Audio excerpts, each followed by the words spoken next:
You said he looked up suicide by cop. Was that online or in a book? Online. And quite frankly, you all know what we know at this stage of the investigation. I know they were trained in crisis management. Is there any ability to have a mental health counselor there? Were they called out? We are the best trained people in a crisis, not a mental health counselor who's used to a more clinical setting. There's this illusion that if we just had a mental health counselor, well, if mental health counselors just worked, we wouldn't be in the situations that we're placed in. 100% of my deputies that go on the road with all of their other training are certified crisis intervention specialists through state-of-the-art programs. We had the best people on scene to work through that. So we don't need to create the illusion that mental health counselors can show up with some kind of pixie dust and make things well. If they could, we'd bring a trailer full of that pixie dust with us every place we went. That's not reality, it's an illusion. Do we need to do more with mental health? Absolutely. And I and our folks are on teams that are leading that charge in this county. But the reality of it is, when they have anger management issues, when they're out of control, and when they want to commit suicide, you're going to commit suicide.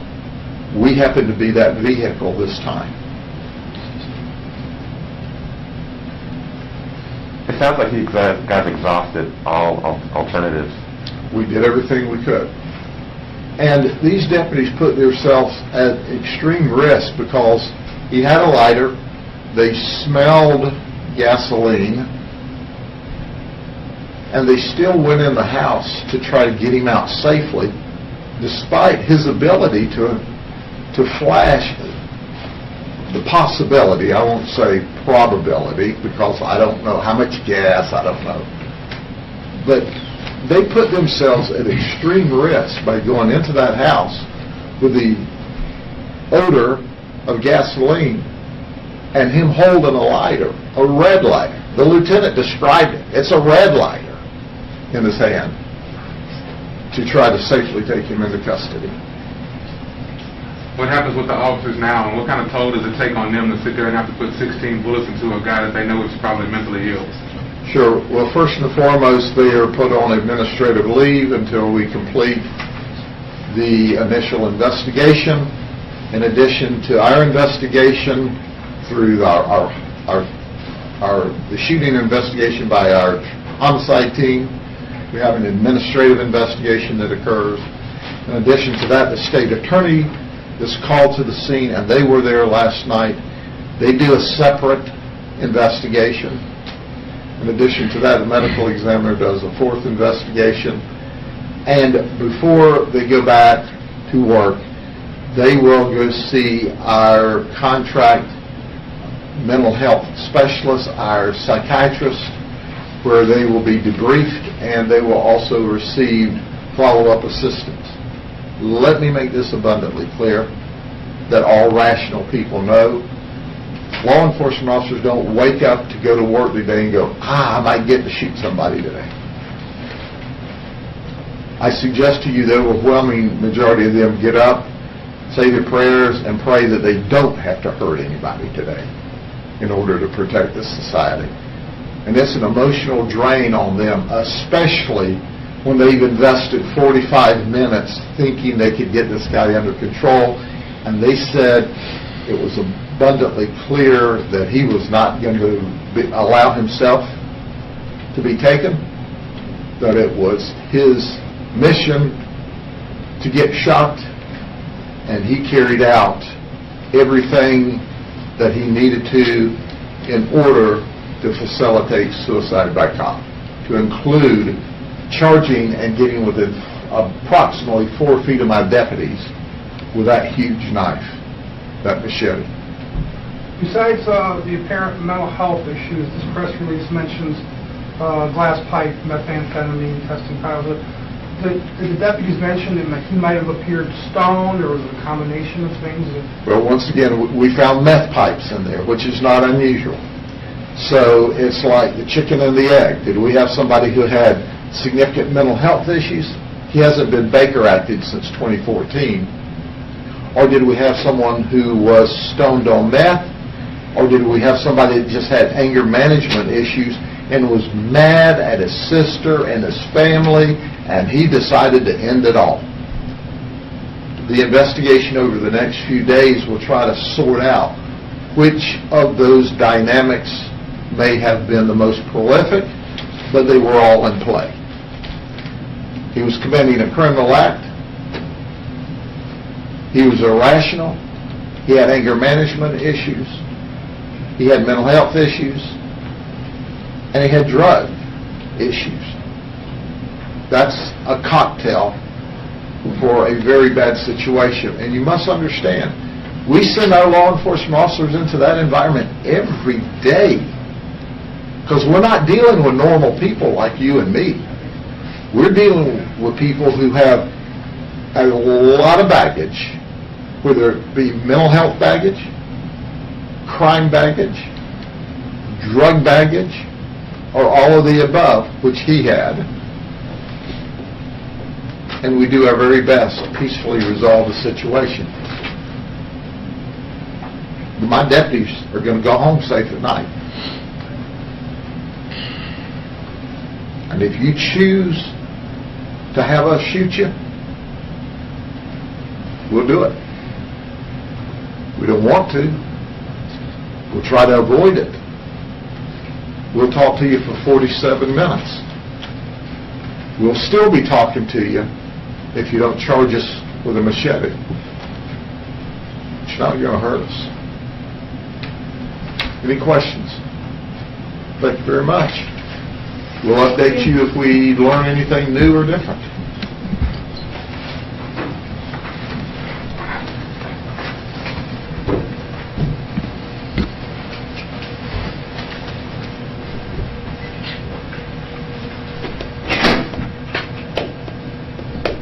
This stage of the investigation, and we're still in the early phases of the investigation.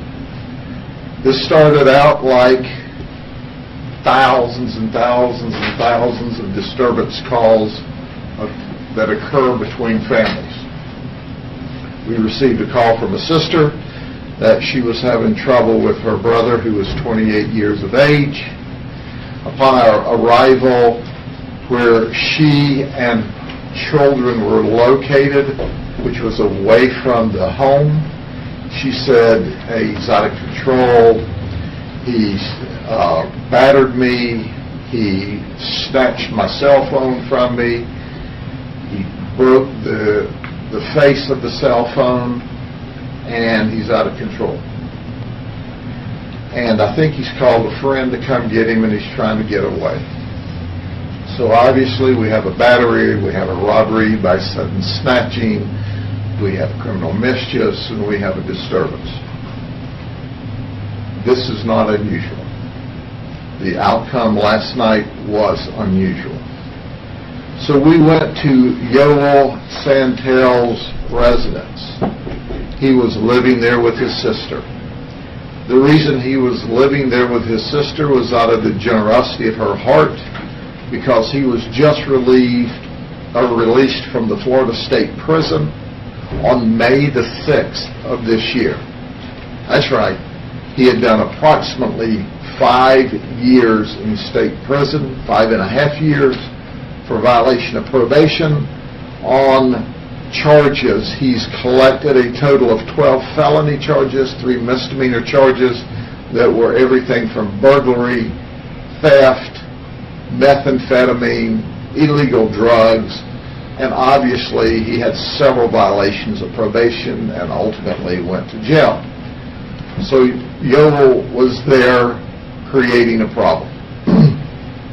When deputies arrived, they began a dialogue with him, and he was obviously out of control, had anger management issues.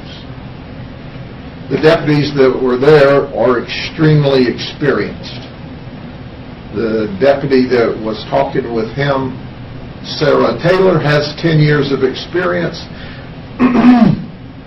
The Sergeant Josh Anderson has 15 years of experience. And the lieutenant that was on scene has 20 years of experience. So now we have, 30, 45 years of law enforcement experience dealing with this person. All three of them are crisis intervention trained, CIT trained. So we have very experienced deputies that are trying to communicate with him. And during this communication, he would not show his right hand. He kind of stood in the door frame of the house, and this communication went on for 47 minutes. For 47 minutes, they tried to reason with him. They tried to de-escalate. At one point in time, they had positioned themselves close enough that they tried to reach in and grab him. But he fell back away from them, and then he picked up a machete. He picked up the machete and he retreated to the bathroom. Now, when he's standing in the bathroom door, he's telling them, "Can you smell the gasoline? I poured gasoline all over the house." And he's holding a red lighter in his hand. The deputy smelled gasoline. And during this time, he's also got the machete in his hand, and he's running it up and down the face or the door of the bathroom. And he's talked about the gasoline. He's poured all over the house. He's got the machete. They're trying to talk to him. The deputy puts up her taser. She has her taser out because the last thing you want to do is arc the taser and set the house on fire. So as they progress with the communication and doing everything they can to de-escalate, they say, "Well, the taser's out. We'll put a can of Clear Out." And Clear Out is a chemical agent, and it's aerosol-based, and it's not inflammatory. We'll put that in the bathroom and see if we can get him out. So they throw a can in. Has no effect. So they throw another can in the bathroom, and he reaches down and he throws the can back at them. At that moment in time, a fourth deputy reaches down to pick up the can of chemical agent, and Yoel charges out of the bathroom with the machete over his head, directly toward the three deputies who have done everything that they can to safely take him into custody. When they were within approximately 4 feet of him, because this is a very small room, very small house, it's that quick. They saw that, hey, this guy's coming at us. He's right on top of us. They shot. They shot 6 times apiece, and he fell immediately to the floor. So they dragged him out of the house, which once again is very small. This room's not near as big as the room we're in today. They dragged him out into the fresh air. They started applying pressure bandages to his wounds and CPR and call for help. He's deceased.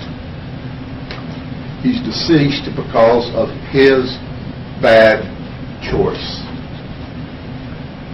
What we didn't know at the time, that we've learned about, is that in 2013 and 2014 he was Baker acted for trying to cut his wrist.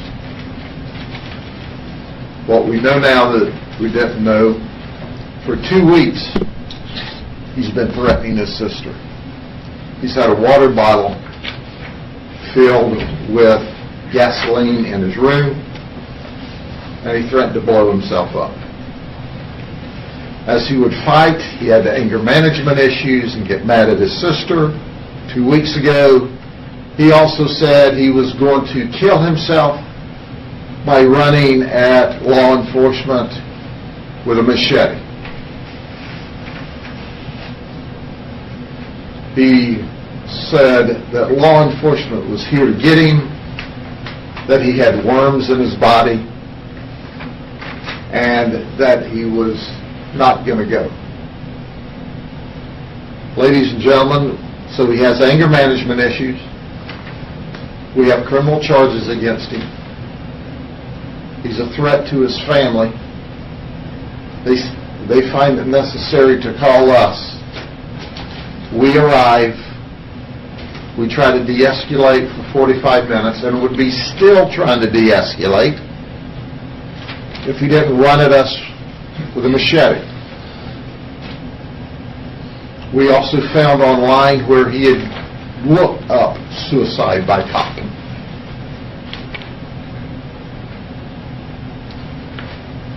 As a result of his bad choice, as a result, he put 3 very experienced crisis intervention trained deputies in a position where they had to protect themselves or either have that run through them. Now, ladies and gentlemen, I send my deputies out to protect and to serve. We talk down hundreds and hundreds of people every year and keep them safe. But let's be abundantly clear. None of my deputies are going to stand by and let someone like that run a machete through them or hack them to pieces. That's not happening. We didn't make the choice to shoot Yoel Santel. He made the choice for us to shoot him. We did everything possible last night to avoid that outcome, but he forced the situation despite our best efforts from some of our absolute total senior deputies, 45 years worth of experience in just those 3. And as it would be, which is our normal protocol, we try to get the most experienced people to the most serious calls, and that's why you had a sergeant and a lieutenant on the front line trying to work this situation through with the assistance, by assisting the 2 deputies that responded. Are there any questions? You said 6 shots apiece. Was that a total of 6 or Total of 18. total of 18 from 3 officers? 6 shots apiece. Okay. You said he looked up suicide by cop. Was that online or in a book? Online. Okay. And quite frankly, you all know what we know at this stage of the investigation. I know they were trained in crisis management. Is there any ability to have a mental health counselor there? Were they called out? We are the best trained people in a crisis, not a mental health counselor who's used to a more clinical setting. There's this illusion that if we just had a mental health counselor, well, if mental health counselors just worked, we wouldn't be in the situations we're placed in. 100% of my deputies that go on the road with all of their other training are certified crisis intervention specialists through state-of-the-art programs. We had the best people on scene to work through that. So we don't need to create the illusion that mental health counselors can show up with some kind of pixie dust and make things well. If they could, we'd bring a trailer full of that pixie dust with us every place we went. That's not reality, it's an illusion. Do we need to do more with mental health? Absolutely. And I and our folks are on teams that are leading that charge in this county. But the reality of it is, when they have anger management issues, when they're out of control, and when they want to commit suicide, you're going to commit suicide. We happen to be that vehicle this time. It sounds like you guys exhausted all alternatives. We did everything we could. And these deputies put themselves at extreme risk because he had a lighter, they smelled gasoline, and they still went in the house to try to get him out safely, despite his ability to flash the possibility, I won't say probability, because I don't know how much gas, I don't know. But they put themselves at extreme risk by going into that house with the odor of gasoline and him holding a lighter, a red lighter. The lieutenant described it. It's a red lighter in his hand to try to safely take him into custody. What happens with the officers now, and what kind of toll does it take on them to sit there and have to put 16 bullets into a guy that they know is probably mentally ill? Sure. Well, first and foremost, they are put on administrative leave until we complete the initial investigation. In addition to our investigation through the shooting investigation by our homicide team, we have an administrative investigation that occurs. In addition to that, the state attorney is called to the scene, and they were there last night. They do a separate investigation. In addition to that, the medical examiner does a fourth investigation. And before they go back to work, they will go see our contract mental health specialist, our psychiatrist, where they will be debriefed, and they will also receive follow-up assistance. Let me make this abundantly clear that all rational people know law enforcement officers don't wake up to go to work today and go, I might get to shoot somebody today. I suggest to you the overwhelming majority of them get up, say their prayers, and pray that they don't have to hurt anybody today in order to protect this society. And it's an emotional drain on them, especially when they've invested 45 minutes thinking they could get this guy under control, and they said it was abundantly clear that he was not going to allow himself to be taken, that it was his mission to get shot, and he carried out everything that he needed to in order to facilitate suicide by cop, to include charging and getting within approximately 4 feet of my deputies with that huge knife, that machete. Besides the apparent mental health issues, this press release mentions glass pipe, methamphetamine, testing positive. Did the deputies mention that he might have appeared stoned, or was it a combination of things? Well, once again, we found meth pipes in there, which is not unusual. So it's like the chicken and the egg. Did we have somebody who had significant mental health issues? He hasn't been Baker acted since 2014. Or did we have someone who was stoned on meth? Or did we have somebody that just had anger management issues and was mad at his sister and his family, and he decided to end it all? The investigation over the next few days will try to sort out which of those dynamics may have been the most prolific, but they were all in play. He was committing a criminal act. He was irrational. He had anger management issues. He had mental health issues. And he had drug issues.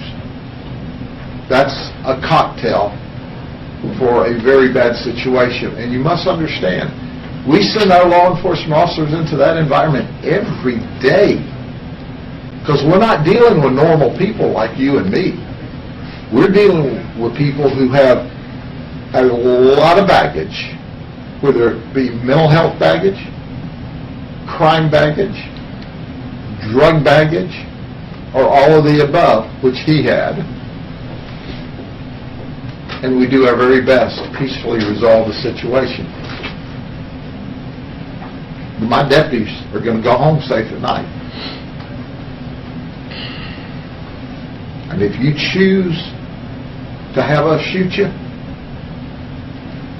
we'll do it. We don't want to.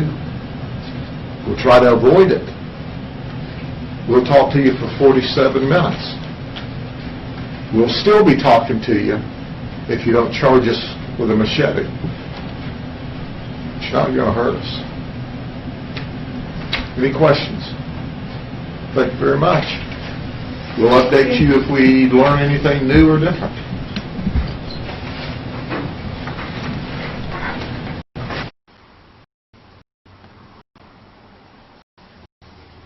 Good afternoon. Thank you for joining us here on News Now from Fox. I'm Stephanie Weaver. It was another busy day once again on Capitol Hill. We had day 4 of the Senate confirmation hearings. Also, President Trump spoke live in North Carolina with his Make America Great Again rally. Thank you so much for joining us this afternoon. Now, earlier today, we also had several press conferences regarding coronavirus. Now, I want to take you out to New York City. Mayor Bill de Blasio had his COVID-19 update, and we're going to play that out for you right here in full. Don't forget, you can watch us anytime. We're 24/7 now, so all you have to do is go to NewsNowFox.com and listen 24/7. So much for being with us here now from Stephanie. Have a great evening.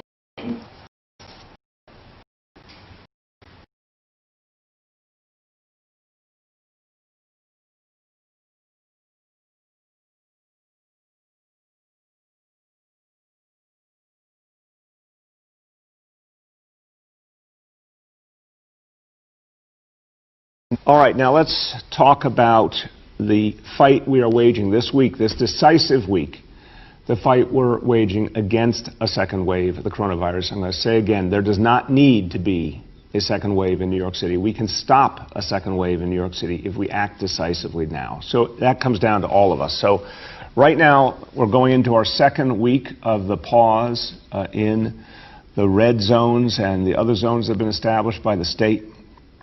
We do see, again, today's results indicate some leveling off, some improvement, and all these grassroots efforts, all the education, all the face mask distribution, the enforcement, the testing, it's all having an impact.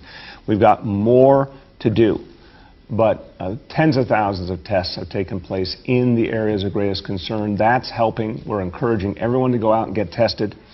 We are seeing a plateauing now of the test results, and that is a very good sign. But much, much more to do. And again, think about what second wave would mean for all of us. A second wave would mean a lot shuts down, we go backwards. No one wants that.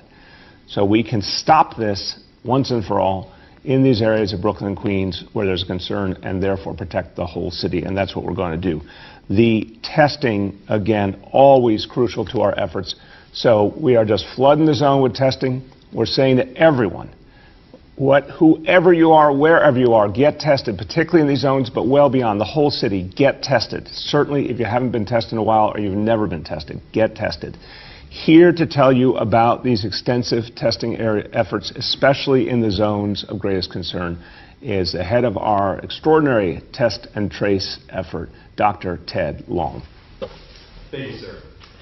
Testing is important because it gives us a testing regime. We do more tests per capita every day than European countries like Germany and Asian countries like South Korea. As the mayor said, what we've done is we've focused our testing resources in on the 3 clusters. And in the last 2 weeks alone, we've conducted more than 17,000 new tests in the clusters. Now, we've accomplished this by building out 32 new sites in the clusters. And among those, 18 of our new sites are specifically in the red zones, in the areas of highest need, highest risk. Our sites look like mobile testing units, self-swab stations where you can come, get a kit, actually perform the test on yourself, hand the kit back, you're done in a matter of minutes. And we've built those out collaboratively with our community boards, with houses of worship, to make sure that they're accessible to everybody.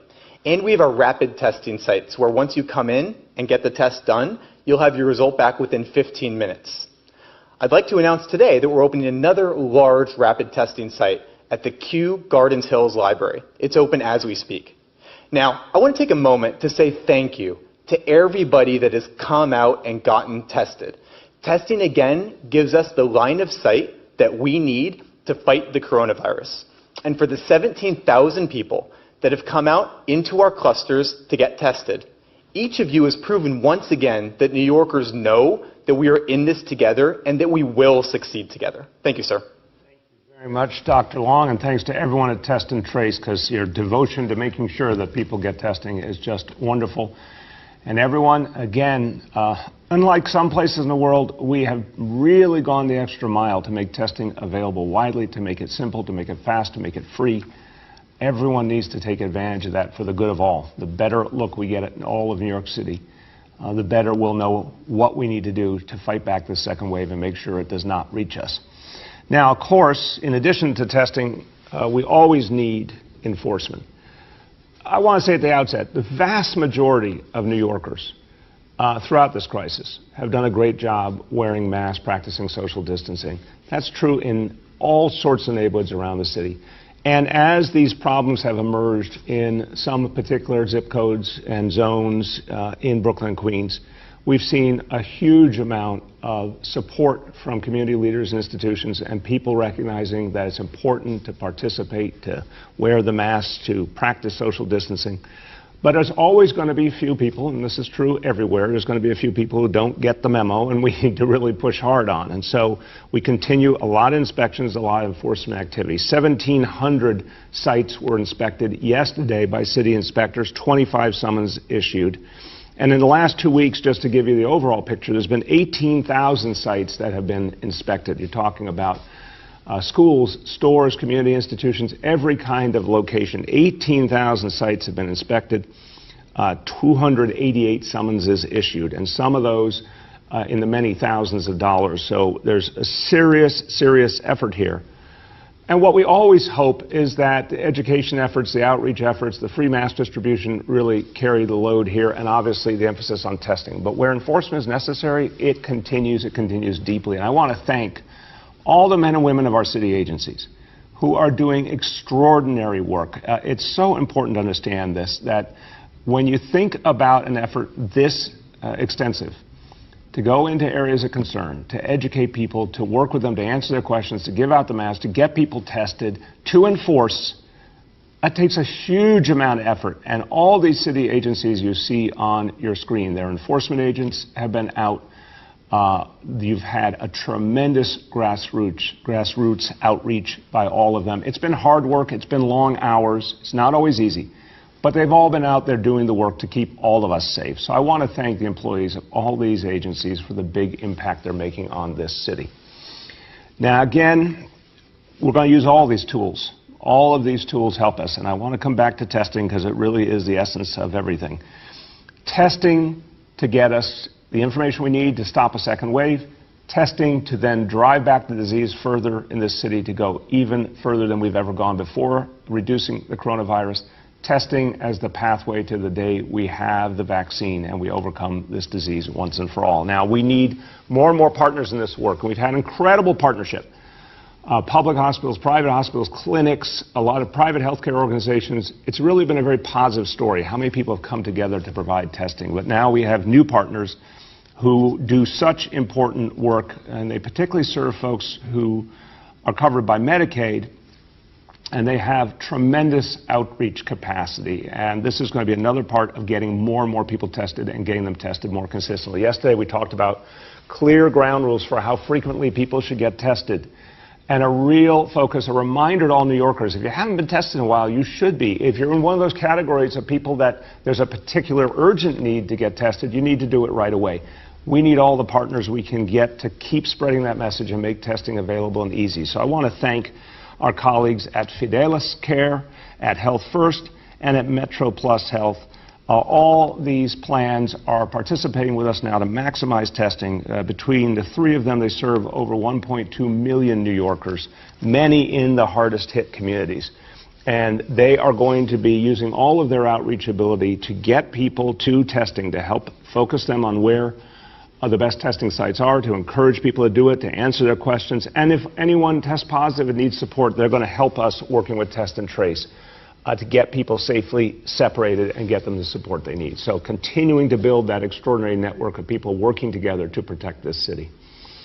Okay, now here's another part of the equation. We've talked about masks a lot. Masks have been an amazingly positive part of this equation. We have learned over the months that there's literally no tool more important than having that face mask on. But the face masks have caused a challenge for some New Yorkers. And we're talking about 180,000 New Yorkers who are deaf or hard of hearing. Having a mask over their mouth, obscuring the ability to see their mouth, limits lip reading and facial expressions, and it makes it harder for people to communicate. I want to tell you, this is an example of people coming up with solutions I really appreciate. Our mayor's office for people with disabilities, and there you see the wonderful director of that office, Victor Calisi, who's done amazing work on behalf of people with disabilities. Well, our mayor's office teamed up with our Department for Citywide Administrative Services and Department of Education, and now are delivering 100,000 clear face masks, like you see in the picture there, that will protect everyone, but also allow people to communicate despite all the challenges of this crisis. And this is particularly true for our school staff who work with kids who are deaf or hard of hearing. We're going to make sure they get the masks they need so they can continue the absolutely precious, crucial work that they do. A couple more things before I go to our indicators. There are so many people who step forward. I talked about these amazing partnerships to get people tested, to help people all over the city. There's a lot of folks, a lot of organizations, companies, people who have stepped forward and just wanted to help the people in New York City in a variety of ways. So it's a great opportunity today to say thank you to companies and organizations that have done great, great work and want to be there for people in New York City and put their energy and their talent and their money and their material where their mouth is. So thanks to Uniqlo, thanks to the Committee of 100, Perigo, Trinity Church, Emigrant Bank, the Hua Ming Foundation, and Bombas all have joined together to help protect people and help fight through this crisis together. One last thing before indicators. Today I'm wearing a purple tie, and I'm doing that for a purpose. Today is Spirit Day, and this is about an important message, an important idea that I think is made even more pertinent by the crisis we've all gone through together. You know, for a long time, we've been talking about the challenges faced by LGBTQ youth, and so many examples of discrimination and bullying and negativity directed at our young people, and we have to protect our young people. We have to be there for them. This is something our First Lady has focused on with an extraordinary team of dedicated folks who put together the Unity Project. This is something that should be of concern to all of us, our precious young people, our future. Yet some are being singled out and treated so negatively. We can't have that in New York City. And particularly after what we've all been through together in this pandemic, I hope we learn a new spirit of unity and understanding. We've all got to work toward that. So Spirit Day today, represented by the color purple, is a day to focus on stopping bullying against our young people and to make sure that all of us model positive behavior and all of us step up if a young person is having a challenge, and that in our schools, in our communities, if any young person, any member of the LGBTQ community is suffering from bullying, let's stand up for them. Let's give them the support they need. Let's fight bullying in all its forms. School is back, and it's a good time to focus again on the fact that bullying will not be accepted anywhere in New York City. Okay, daily indicators. Number one, again, this is for the whole city. Number one, daily number of people admitted to New York City hospitals for suspected COVID-19. The threshold is 200 patients. Today's report, 88 patients. And a confirmed positivity level for COVID of 18.6%. Number two, new reported cases on a 7-day average. Threshold, 550 cases. Today's report, 499 cases. And number three, percentage of people testing citywide positive for COVID-19. That threshold is 5%. Today's report, 1.31%. And the 7-day rolling average is 1.49%. Okay, a few words in Spanish. Seguimos viendo niveles elevados del coronavirus en algunas áreas de la ciudad de Nueva York. Necesitamos luchar todos juntos para que el coronavirus no regrese, usando siempre máscaras, manteniendo la distancia social y tomando la prueba. La prueba es gratis, fácil y segura. Llame al 311 para encontrar un sitio de prueba cerca de su casa. With that, let us turn to our colleagues in the media. Please let me know the name and outlet of each journalist. Good morning, all. We'll now begin our Q&A. As a reminder, we're joined today by Dr. Chakshi, by Dr. Ted Long, and by Senior Advisor Dr. Jay Varma. The first question today goes to Gloria from New York One. Good morning, Mr. Mayor. I wanted to ask you about some of the reporting my colleagues have been doing regarding some of these yeshivas that appear to be operating despite the rule right now, and specifically to ask you about what the governor said yesterday, threatening to cut funding from the city if enforcement was not ramped up. Well, Gloria, two very different topics. So the yeshivas, we are working with all yeshivas to make sure they understand the rules and follow the rules. There is a gray area that we're waiting for more guidance from the state on in the area of childcare and what the rules are related to childcare. So this is something we're talking with the state about right now to resolve it. I think everyone needs clear standards. We don't have enough clarity on childcare, and as soon as we get that, we're going to make sure that everyone understands it and follows it. On the various efforts to talk about our funding, look, you just saw in the presentation the numbers, how much enforcement is going on, how much outreach is going on, how much testing is going on. Here at the local level, where the rubber hits the road, there's an extraordinary effort going on. People can talk in Albany, people can talk in Washington, but here where the real work is being done, these thousands of city workers out doing this job, they deserve the respect that they are out there working very hard and selflessly to protect people. And these efforts at outreach and education and enforcement and testing, they're very real, they're very tangible, they're having a very big impact. I honestly, Gloria, I'm very used to bluster from Washington and from Albany. I've heard a lot of it.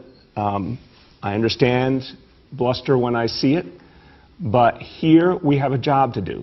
The job is to protect New Yorkers. That's what I'm focused on every day. And I am deeply concerned that there is a threat here of a second wave. My job is to stop that second wave, not to play games, not to focus on threats. But the threat we should be worried about is the threat of a second wave of the coronavirus in New York City. That's what all levels of government should be talking about together, and not using wordplay, but actually supporting each other to get this work done. Go ahead. Thank you. You think the governor is being a little bit punitive here, and you're talking about bluster. Do you think that this is hurting your efforts and distracting from what the city and the state should be focused on right now? Again, Gloria, I'm used to bluster from Washington. I'm used to bluster from Albany. I don't focus on that. I focus on protecting people. I focus on what's happening in our neighborhoods. And you know what? Focusing on the people, I found this a long time ago. Don't focus on politicians, focus on the people. The people are working with us to solve this problem. You do see a leveling off here. Thank God. That's because of a lot of hard work. A lot of hard work. All those folks in Test and Trace Corps and all those other folks who've been out there, honor and respect them and stop these other games. Go ahead. The next is James Ford from PIX. Yeah, thanks for taking my call. Good morning. This is kind of a follow-up on the previous set of questions. I mean, this afternoon, Dov Hikind and a variety of other Orthodox Jewish leaders are going to be holding a rally on the steps of the New York Public Library on Fifth Avenue. They say that you and the governor are targeting the Jewish community, and they're conducting this demonstration under the hashtag End Jew Hatred. That's their I'm just taking it right from their press release. Just what do you say in response to these claims by these Orthodox Jewish leaders and the supporters who will be on the steps of the library today? I want to just talk about what we should be focused on, James. This is a community that I know well and I care deeply for. I have a lot of love for this community, and I always have. And I'm working with my team with so many members of the community who are trying to address this problem. They're not trying to politicize it. They're not trying to create tension and division. They're actually trying to address the problem together. And I can certainly say all my colleagues, Dr. Katz, Dr. Choksi, have been on so many calls, so many constant efforts to work with leaders coming forward, so many community institutions coming forward to address these problems together. That's what we should be focused on. This danger of the second wave, it would affect all of us. It's not about one community or another. But no, come on, we are facing a threat. Let's address the threat together and overcome it. And then we can be proud as New Yorkers that once again we fought back the coronavirus. Go ahead, James. And a question for my colleague, Kala Rama. There are no snow days for the academic year. I want to make sure I'm clear on that. And if those days where there is heavy snow, everything goes remote, what guarantees can the city give that every student has full remote learning access on those days? James, look, first of all, yeah, you're right. Instead of the traditional snow day reality, necessity became the mother of invention back in March, and we had to create from scratch a fully remote capacity for our school system.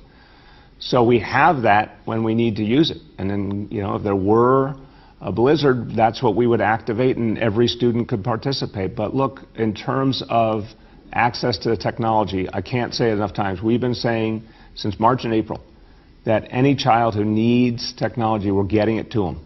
And anyone who needs it can call 311. And we've been distributing for months and months hundreds of thousands of devices. And now, since school came back, we were able to distribute a lot of devices that were in schools. We know we have to purchase more, and that's already been started. So anytime a child needs something, they should notify their school, or the parent should notify the school. A lot of times the school can address the problem right away with just the technology they have available.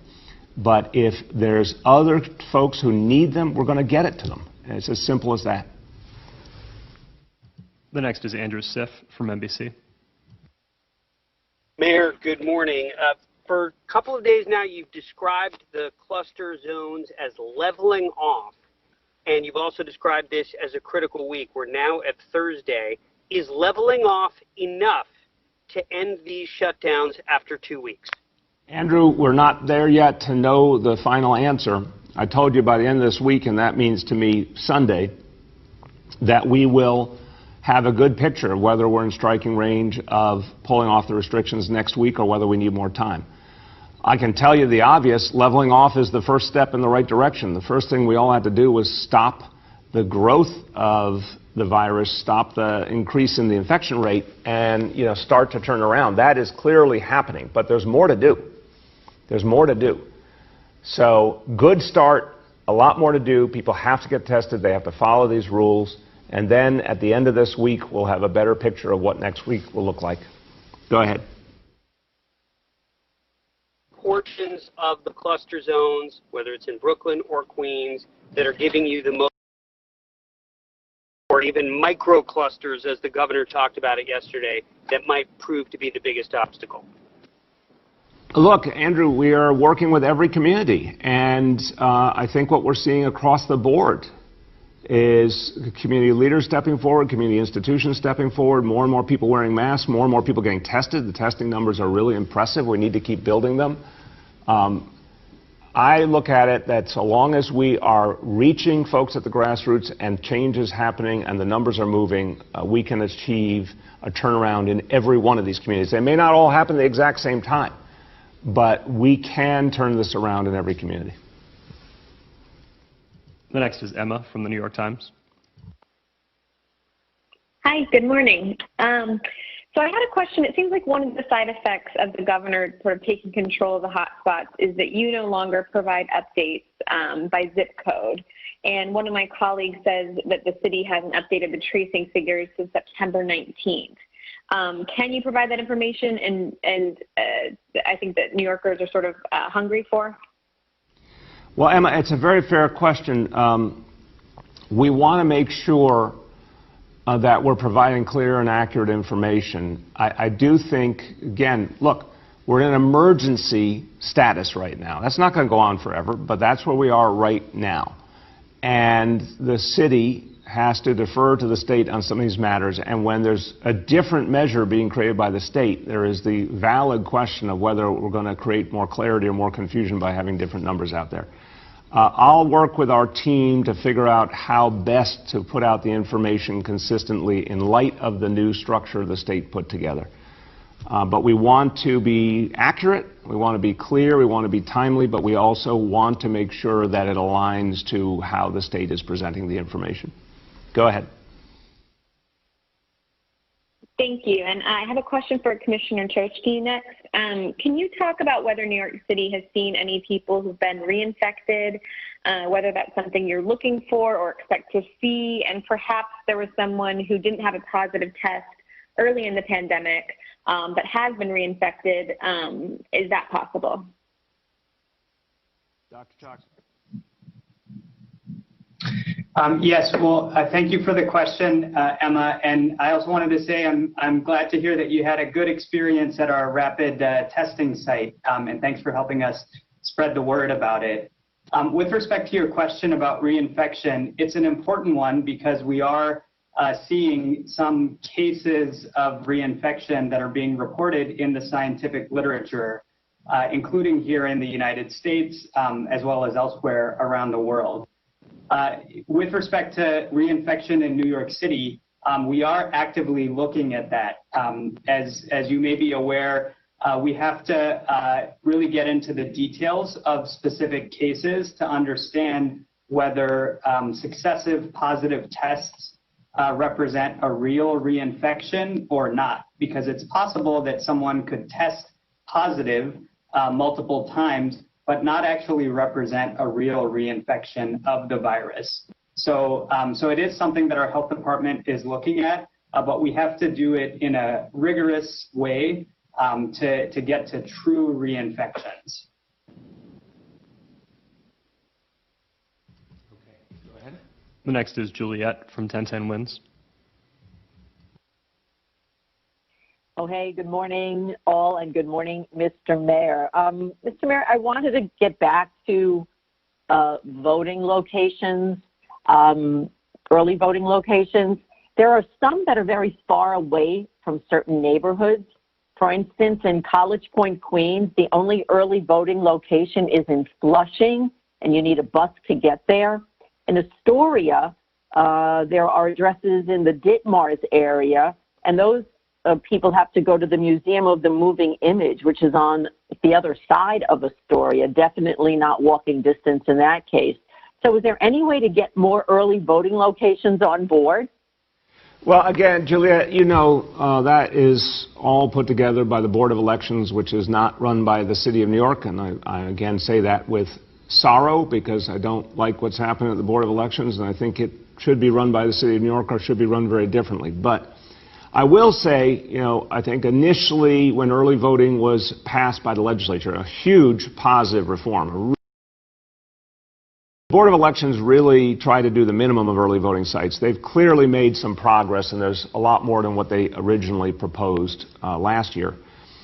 But I think what is in place now is going to be what we're going to deal with this year. Going forward, after this year, I think we have to ask the question of what early voting should look like, particularly with the crucial election next year, and whether there should be more sites. I obviously would like to see as many sites as make sense for really reaching people and making voting a positive, easy experience. But for this year, I think the ones that they have set forward are the ones we're all going to try and do our best to make work. Go ahead, Juliet. Okay. This afternoon, the Brooklyn Diocese is back in court, in federal court, asking that churches be reopened because they have maintained social distance in the 25% capacity. Is there any way, given that their cooperation and behaviors have been on the mark, that they can reopen earlier than a 2-week shutdown? I think the way to think about this, Juliet, is we are trying to stop a full-blown second wave. Again, I think it sounds to a lot of people like an abstraction. I just want to take you back to March and April and just think about what that felt like. And do we dare want to go back to that? And unfortunately, we're seeing around the country, we're seeing around Europe, they have, lo and behold, unfortunately gone all the way back to full shutdown in some areas. We cannot let that happen here. So if for a few weeks we're asking people to do something exceptional to help stop a problem from growing and stop it from spreading, I think that's fair. And I think the courts will understand that this is our healthcare leadership saying there's a clear and present danger. It must be addressed aggressively. And if we all address it aggressively, it's just for a few weeks, and then we can go back to having a lot fewer restrictions. The next is Ruvain from Hamadiyya. Good morning, Mr. Mayor. There's a feeling among some in the city that they're caught just in a fight between you and the governor. There's a New York Times article says that you've spoken to the governor personally one time in the last month. I'm wondering if you can confirm if that's true. Has the governor ever invited you to one of his press conferences, and what you say to people who just feel that there's this fight between you and the governor and they're caught in the middle? I think people should stop focusing on this. I think it's just a moot point. The city and state work together all the time, every hour, every day. The governor and I talk sometimes. A lot of times the work is done between our staffs. That's perfectly normal. Sometimes we've been together for press conferences. A lot of times we do our own thing. It's just, let's stop rehashing the same point. What matters is getting something done. Overwhelmingly, we agree on the broad strategies. And guess what? The city and state are going to have differences sometimes. That's been true forever. In a crisis, you try and obviously minimize differences, get on the same page, but you're still going to have some inherent differences of views. It's just the state does a different thing than the city does. But we ultimately get to a lot of agreement, move forward together. That's what really matters here. Go ahead. The NYPD announced the monthly crime statistics. That was just right before you announced this new shutdown, and it seems to have been forgotten. I don't think it was addressed at all in any press conference.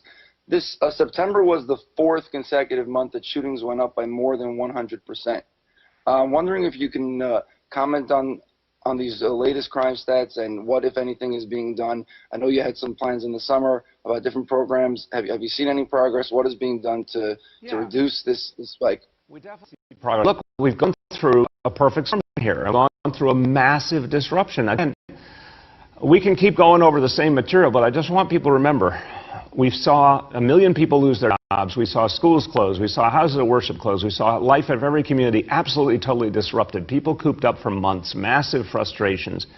It all came out, and it led to an uptick in crime. And it was very difficult to deal with, but the NYPD moved resources around, shifted on the greatest problem areas, increased gun arrests, and you have seen some real improvement. What we needed was the consequences to come back, the court system come back, and now it is coming back, and that's great. And I thank Judge DeFiore and everyone at the Office of Court Administration. They are rapidly reopening the court system. The prosecutors are prosecuting more cases. This is what we've been needing, is finally happening. This is going to allow us to turn the tide. And the horrible, aberrant situation of 2020, because we went through hell, and now we're working our way out of it, and now all the strengths of this city and the NYPD will come back to the fore. We've got 2 more for today. The next is Erin from Politico. Hi, Mr. Mayor. I want to follow up on the question regarding the governor's statement yesterday that he will draw this funding over the agreement on enforcement. Refer to bluster, does that mean you think there's an empty threat, or you have any kind of genuine concern, considering that the city has already lost $9 billion, that, this could be harmful? And, second to that, it seems like the two of you have a fundamental disagreement on the standard for enforcement. He actually said yesterday the child care center, they're not allowed to operate as child care centers, so they should be shut down. and he doesn't want any warnings, whereas you want warnings. He says just go straight to enforcement. So is there a reason you sort of fundamentally disagree with that approach? Again, everything I understand from our health leadership is we do not have written standards from the state, which is we're a nation of laws. We have to have written guidance to determine how we handle a situation. We don't have it yet for the child care centers. I'm sure it's something we'll resolve. But look, the focus should be on getting the work done. And I think all over this city, all over this state, what people want is for leaders to focus on solving the problems. And the last thing that should happen is a place that is suffering through so much. So in the end, and I think the legislature will agree, that the focus should be on solving the problems, stopping the second wave, addressing the recovery of the city. That's what everyone should be focused on. Go ahead. All right, thank you. And then a separate question regarding the Board of Elections. You've been very critical of them and said just now that you wish it was run by the city or it was run very differently. But the City Council does have a role in approving the commissioners of the Board of Elections. And as we've reported today, they're set to approve 2 individuals who are in the mold of people who are politically connected, one of whom has been penalized in the past for nepotism. The other is, very close to the Brooklyn Democratic Party.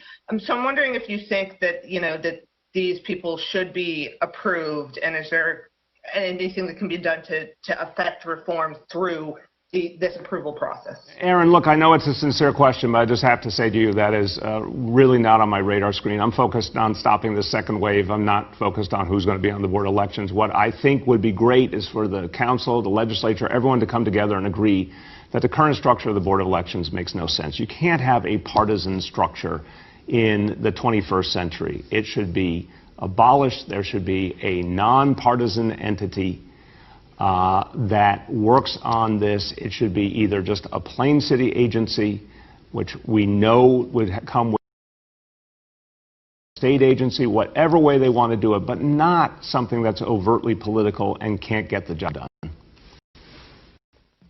This question for today goes to Howden from the Wall Street Journal.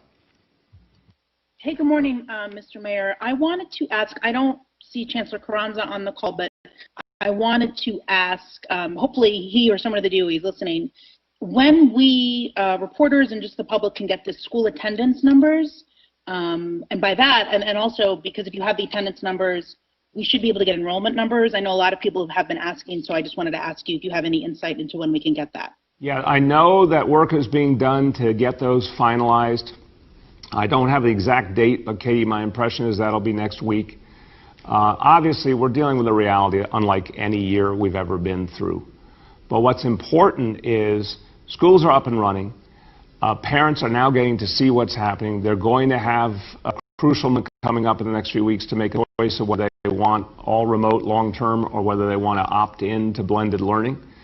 And parents will have an opportunity in a week of school underway to make that decision. But we'll get attendance information out as soon as it's really firmed up. Go ahead.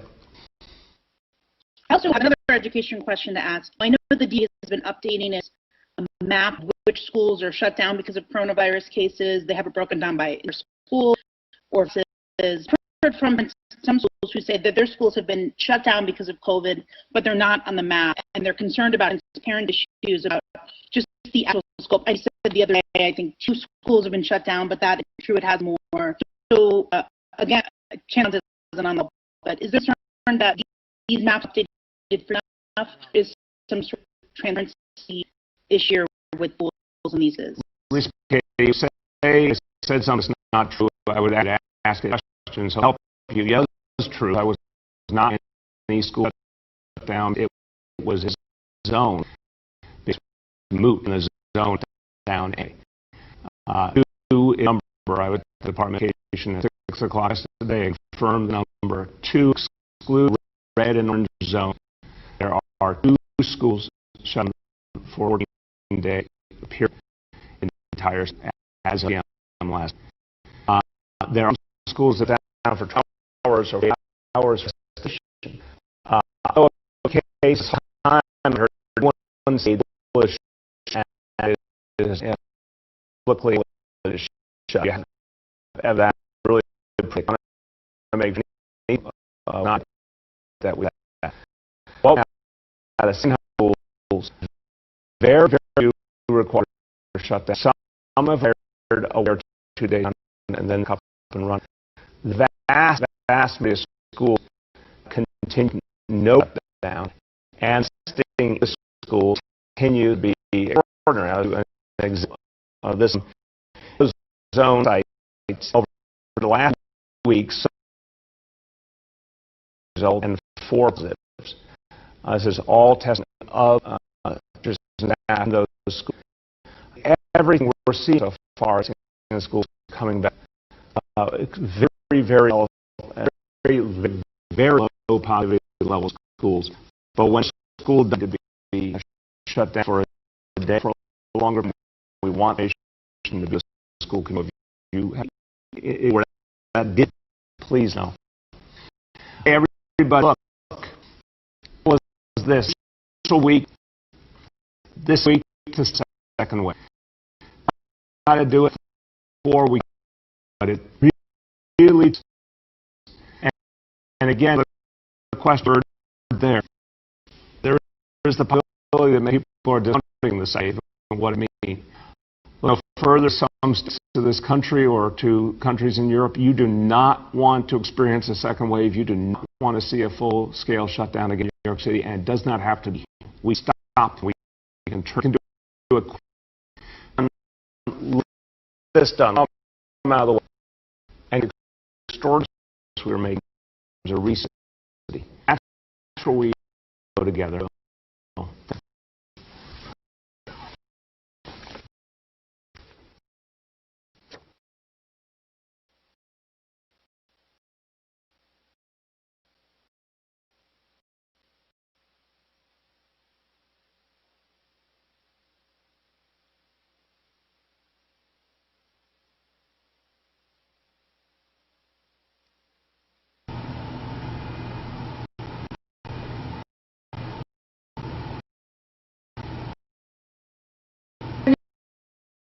Everyone, you have a from here.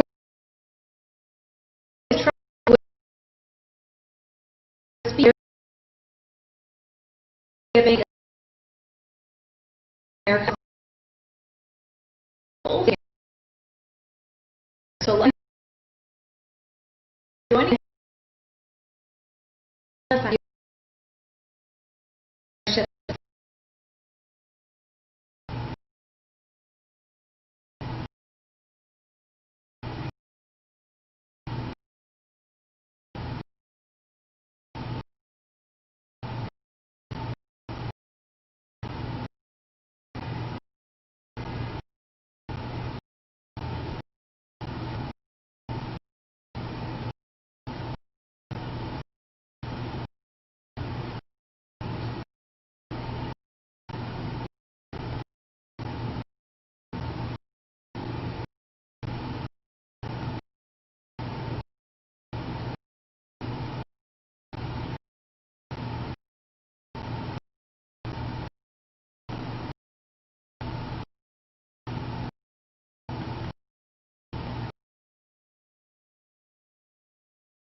Well, it appears we're having technical difficulties trying this video.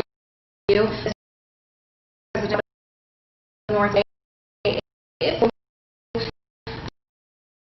Somebody, someone from Fox is now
Katie, with the idea of where the campaign is at, where do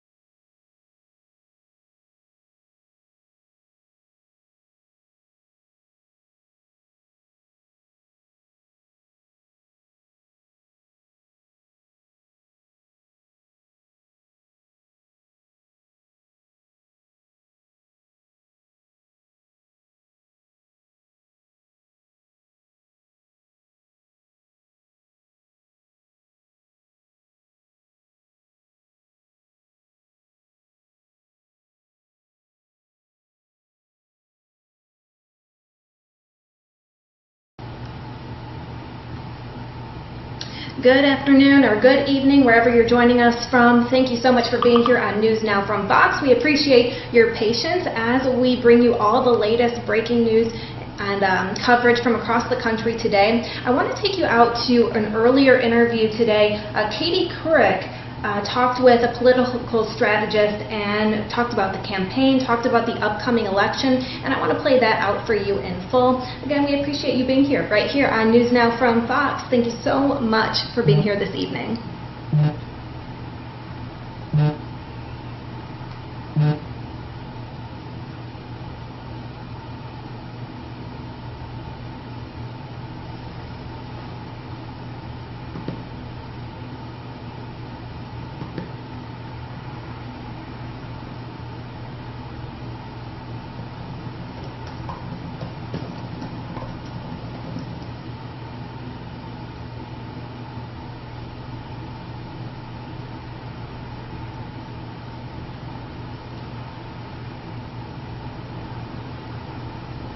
Katie, with the idea of where the campaign is at, where do you see things right now from a presidential perspective? And have you ever seen anything like this before in your years of broadcasting?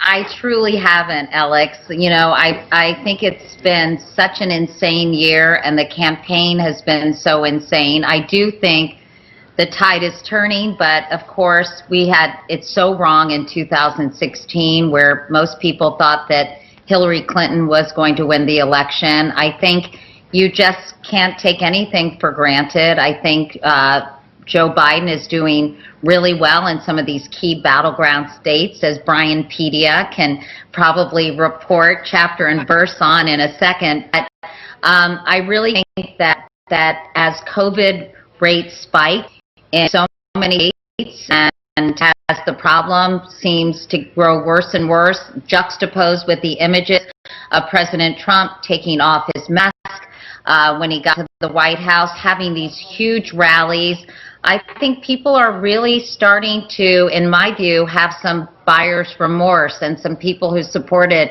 President Trump in 2016 are wondering if they really do want 4 more years of this kind of chaotic administration with so many mixed messages coming out of it.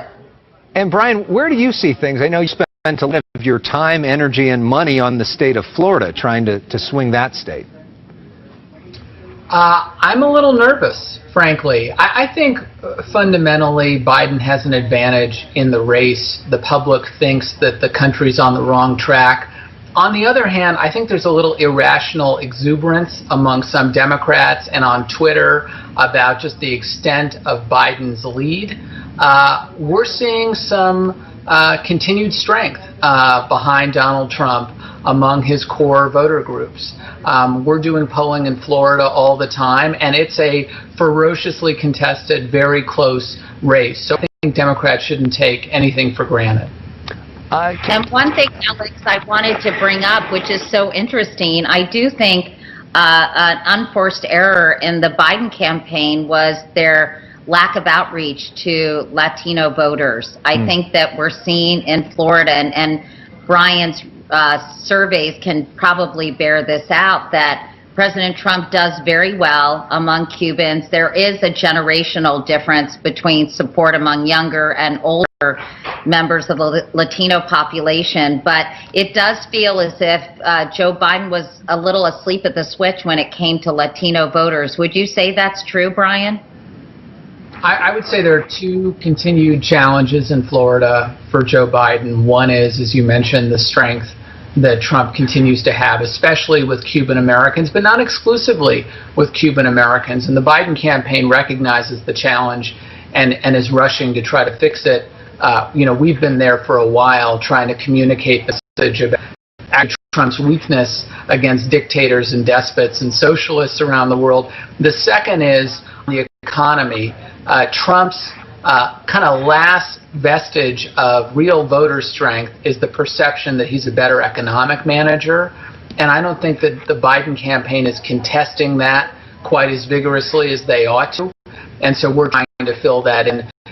The case actually Biden will do a better job, the middle class, and the economy going. And first of all, COVID under control. We talk about the presidential debate that was originally scheduled this week. That ended up not happening. What we saw were these dueling town halls. First, ABC scheduling one with Joe Biden, then NBC scheduling one with Donald Trump. And I know you've been very vocal that you are not appreciative of that decision by NBC. Why? Well, first, let me say that I have many friends who still work at NBC, and some of my best years in television news took place at NBC. So I have a lot of respect for my colleagues there who have been working so hard and doing a great job. Having said that, however, I was really disappointed by the decision by management to go head-to-head with a town hall featuring former Vice President Biden.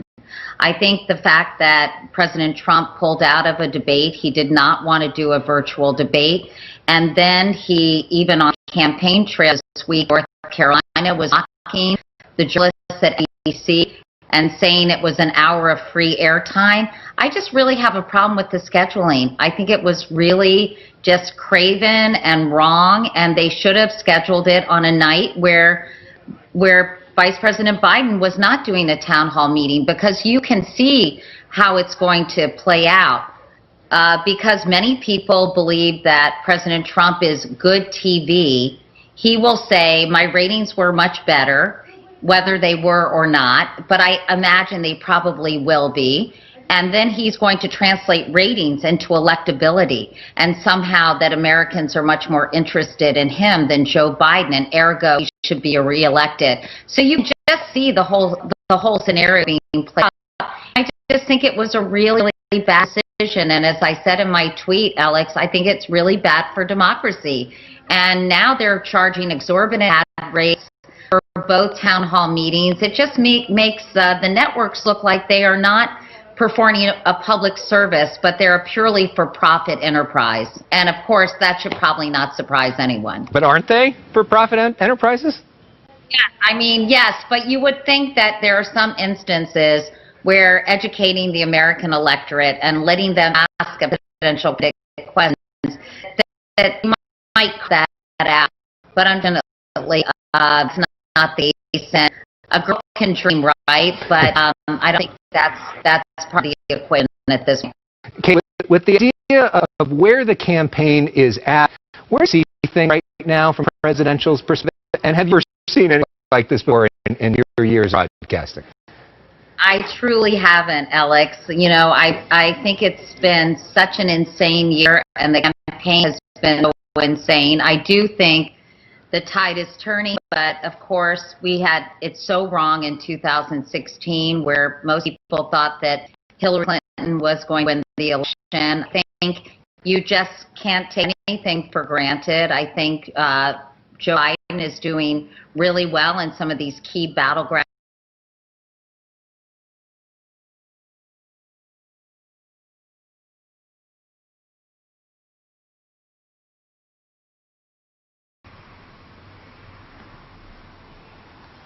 And it appears that was Katie Couric talking about the 2020 campaign.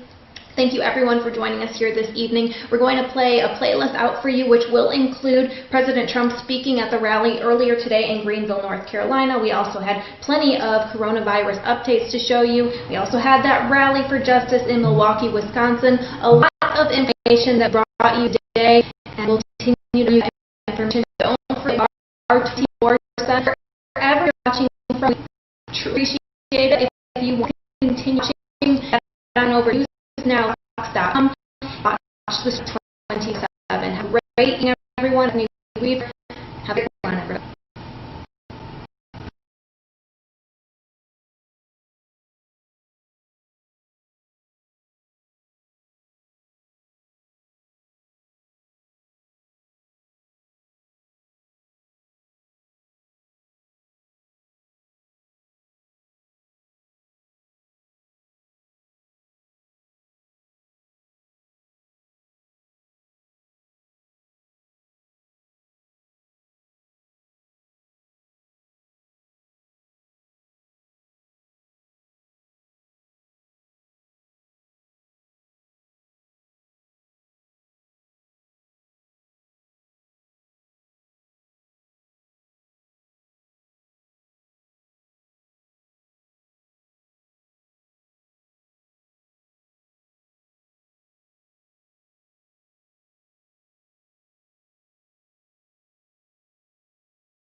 For the hearing, the following nominees and legislation will be held over: Amy Coney Barrett, Supreme Court; Benjamin Beaton, Western District, Kentucky; Christian Johnson, Taylor McNeil, Catherine Mazel, Thompson Diaz, United States Court of Federal Claims, S. 4632, Online Content Policy Modernization Act. All those will be held over. Mr. Chairman? Yes, sir. Mr. Chairman, under the rules of this committee, you cannot proceed with the business of the committee, even with a quorum present, unless there are 2 members of the minority present as well. I want to take official note of the fact that I am the only member of the minority that is here, and so we cannot conduct business until that second member of the minority arrives. Yes, sir. Senator Durbin, thank you for, one, the way you conducted yourself yesterday. It's clear to me from reading in the paper that what's going to happen is that we're going to be denied the ability to operate as normal, that Senator Schumer said that everything is on the table, and we've given this nominee a chance to be questioned fairly, firmly, and I want to congratulate my Democratic colleagues for having a disposition that I think will help us all, but I know what awaits us, so I will now make a motion to report the nomination of Amy Coney Barrett. Motion to vote. A motion to vote on the motion to report from the committee the nomination of Amy Coney Barrett to be Associate Justice of the Supreme Court of the United States on October the 22nd, 2020 at 1 o'clock. Mr. Chairman? Yes. You cannot conduct that business without another minority member present. These are all the dates. And so at this point, I'm going to make a motion to adjourn this meeting until we have completed the hearing on Amy Coney Barrett. We still have a panel before us. This is unprecedented. We have never done this before as a committee. And if we're going to honor the rules and show mutual respect, the fact is we cannot move forward without another member of the minority present. Senator Durbin, with all due respect, we've had this problem in the past. We're dealing with it the way we are today. If we create this problem for you in the future, you're going to do what I'm going to do, which is move forward on the business of the committee. On the motion, the clerk will call the roll. Aye.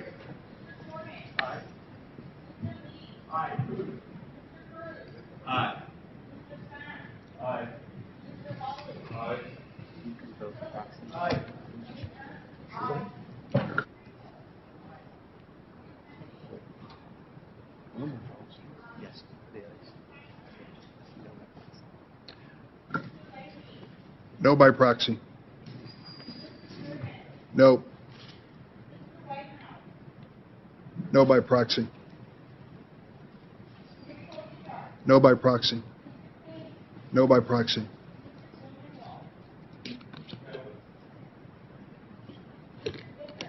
No by proxy. No by proxy. No by proxy.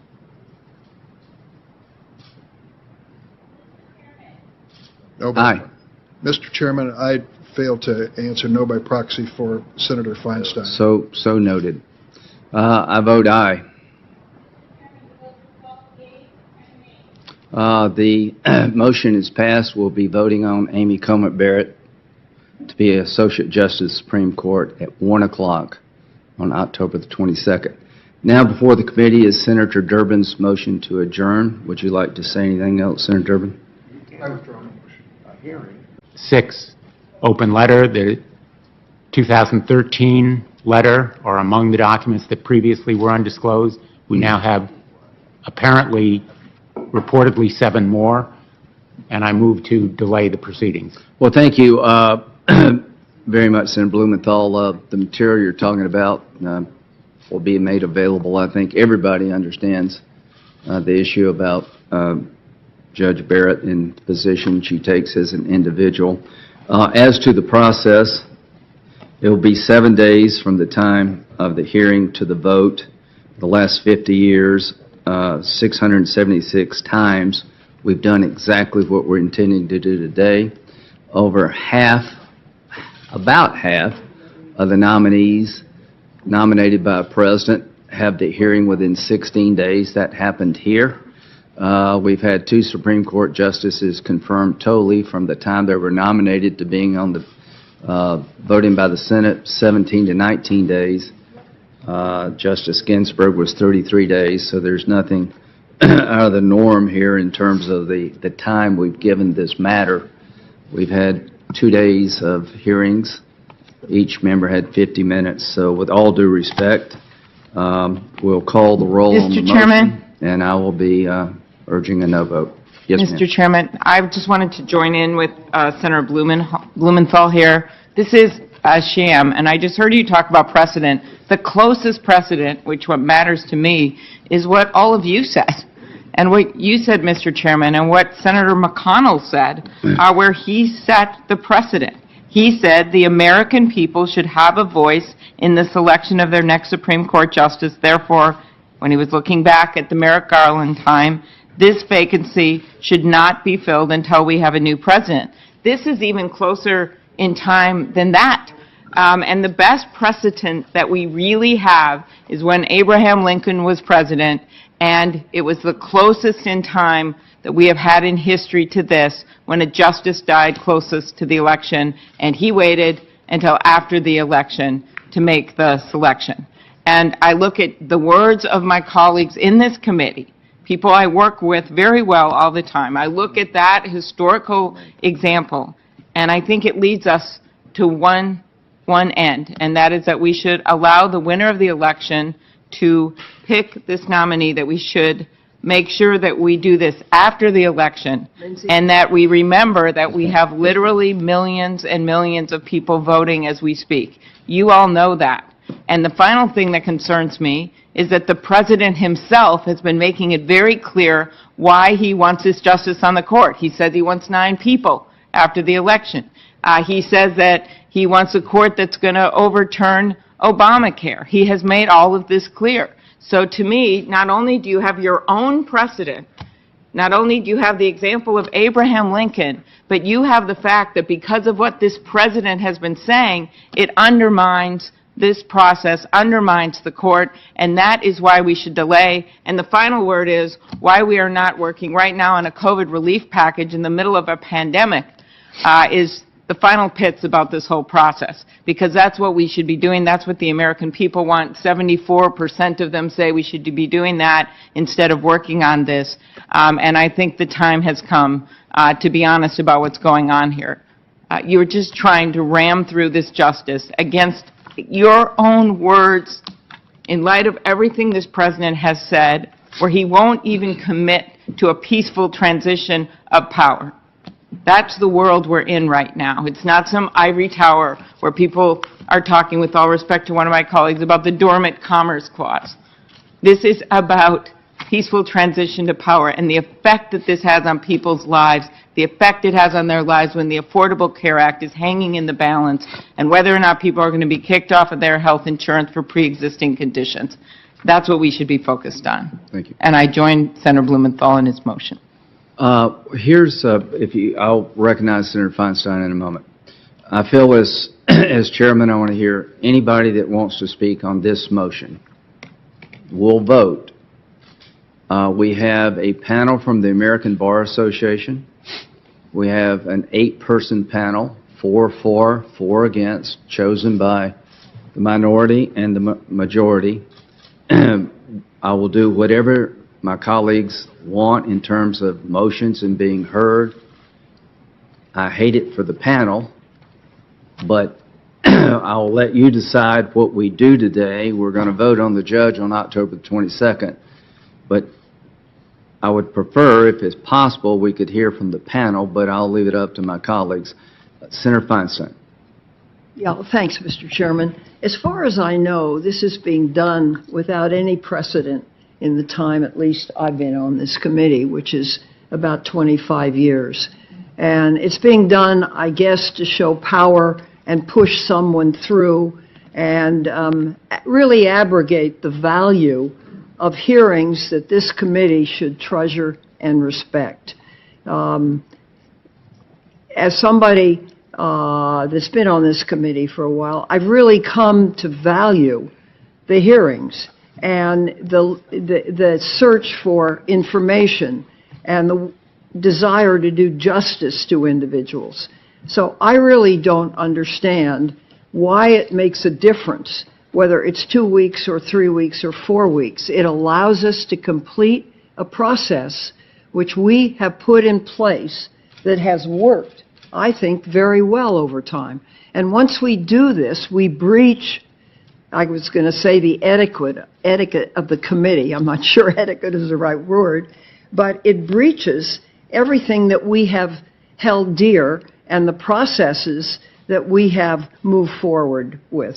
So I very much hope this does not happen, and there's no need for it, and it's going to create a lot of bad will that doesn't need to be created. So thank you, Mr. Thank you Chairman. very much, and I'll recognize Senator Cruz here, but I just, a brief word. In October, I can't remember when it was in 2013, I got a call from Senator Schumer. We're going to change the rules regarding circuit court nominations. And it was relatively late in the evening. And I said, please don't do that. There'll be no going back, and you'll live to regret it. My view is that set in motion a lot of things that have taken the Senate in the wrong direction. No longer do you require 60 votes. That started with circuit courts. The belief in 2013 was we're going to pack the D.C. Circuit Court with people friendly to our cause. That's where all litigation regarding the government goes. And nobody thought you'd lose in 2016, including me. I've gotten to know the president, but I voted for somebody I really wouldn't know if they walked in the door. The bottom line is 2016 gave an outcome different than everybody in the country thought, except the people who voted for the president in the right amounts in the right states. And isn't that ironic? The American people actually get a say. And from that day forward, there's been an effort to say that election didn't happen, it's not legitimate. Donald Trump is not really the president. As much as I was disappointed that Barack Obama beat John McCain, I accepted the outcome. I voted for his nominees. There is no way you'll ever convince me that Amy Coney Barrett is not qualified using any reasonable standards of qualification. If I applied to Justice Sotomayor and Kagan the standards you're being imposed upon every Republican nominee since I've been here, I wouldn't have voted for them. Senator Leahy, to his credit, voted for Justice Roberts, and that's sort of been the end of it. So the qualification test, to me, seems to be dead and buried with everybody but me. And I'll have to reevaluate where I am. I want to be fair, but it's kind of silly to play a game nobody else is playing. Now, as to me, in August of this year, I was asked directly, what about a vacancy? I said, after Kavanaugh, everything's changed for me. I'm not going to sit on the sidelines and watch one of our nominees be destroyed after showing respect for 2 Democratic nominees. That is not right, and I'm not going to do that. As to Judge Barrett, the time periods we've talked about extensively, the same party as the president, the same party as the Senate. You know, Senator Cruz is very smart on all this stuff. I made sure you had a chance to test her. You did, and I want to compliment each member of the Democratic side for being firm but not going down the Kavanaugh road. And we have 2 panels waiting on us. We'll do whatever the committee likes. I'd prefer to hear from them, but Senator Cruz. Mr. Chairman. Yes, sir. After Senator Cruz, we'll go to Senator Durbin. Yes. Thank you, Mr. Chairman. I'd like to be heard, too, at some point. Promise you everybody will be able to talk. Thank you, Mr. Chairman. I think it is important for the record to reflect that moving forward on this nomination is consistent with 2 centuries of precedent and tradition in the Senate. Numerous Democratic members of this committee have given speeches. I see they have charts prepared to give more speeches, all attacking the legitimacy of these proceedings. And as John Adams observed, facts are stubborn things. The scenario of a Supreme Court vacancy occurring during a presidential election year is not a new thing. It has occurred 29 times in our country's history. Presidents have made nominations all 29 times. The precedent is unequivocal and uniform. When a vacancy occurs in a presidential election year, the president makes a nomination. That includes Republicans, that includes Democrats. A total of 44 people have served as President of the United States. 22 of them, half, have made a Supreme Court nomination during a presidential election year. What has the Senate done? Again, the precedent is clear. Of those 29, 19 of those occurred when the President and the Senate were of the same party. Of those 19, the Senate confirmed 17 of them. The precedent is clear for a long, long time that if the President and Senate are of the same party, the Senate, in all but extraordinary circumstances, confirms that nominee. How about when the Senate and the President are of different parties? That's happened 10 times. In that circumstance, the Senate has confirmed the nominee only twice. 2016, which our friends on the Democratic side invoke, and I understand why they invoke it. They were frustrated. 2016 was one of those instances in which President Obama was a Democrat, the Senate was in control of the Republicans. They had differing views on the kind of justices that should serve on the court. And so the election resolved those views. One example that has been pointed to, Senator Klobuchar just pointed to it, Senator Harris at the vice presidential debate previously pointed to it, was Abraham Lincoln. We are told that Honest Abe, the founder of the Republican Party, showed the example for why we should not be proceeding on this. I think it's worth noting that example misses a lot of the story. So Abraham Lincoln, in 1864, 27 days before the election, Chief Justice Roger Taney passed away. Roger Taney, by the way, had been the author of the infamous Dred Scott decision, an abominable decision of the Supreme Court. So suddenly there was a vacancy 27 days before the election. Senator Klobuchar and Senator Harris before her both pointed out the fact that Abraham Lincoln did not make a nomination in those 27 days. What both of them omitted was that the Senate wasn't here. The Senate had left. They had gone home. This was not the age of jet travel. This was not the age of commuting every weekend, jumping on a United flight. They were gone, and the Senate would not return until December. So there was no Senate physically present to confirm that nominee. When the Senate did return in December, Abraham Lincoln nominated in December a justice to fill that seat, Salmon Chase, which the Senate confirmed the next day. 24 hours later, they confirmed him.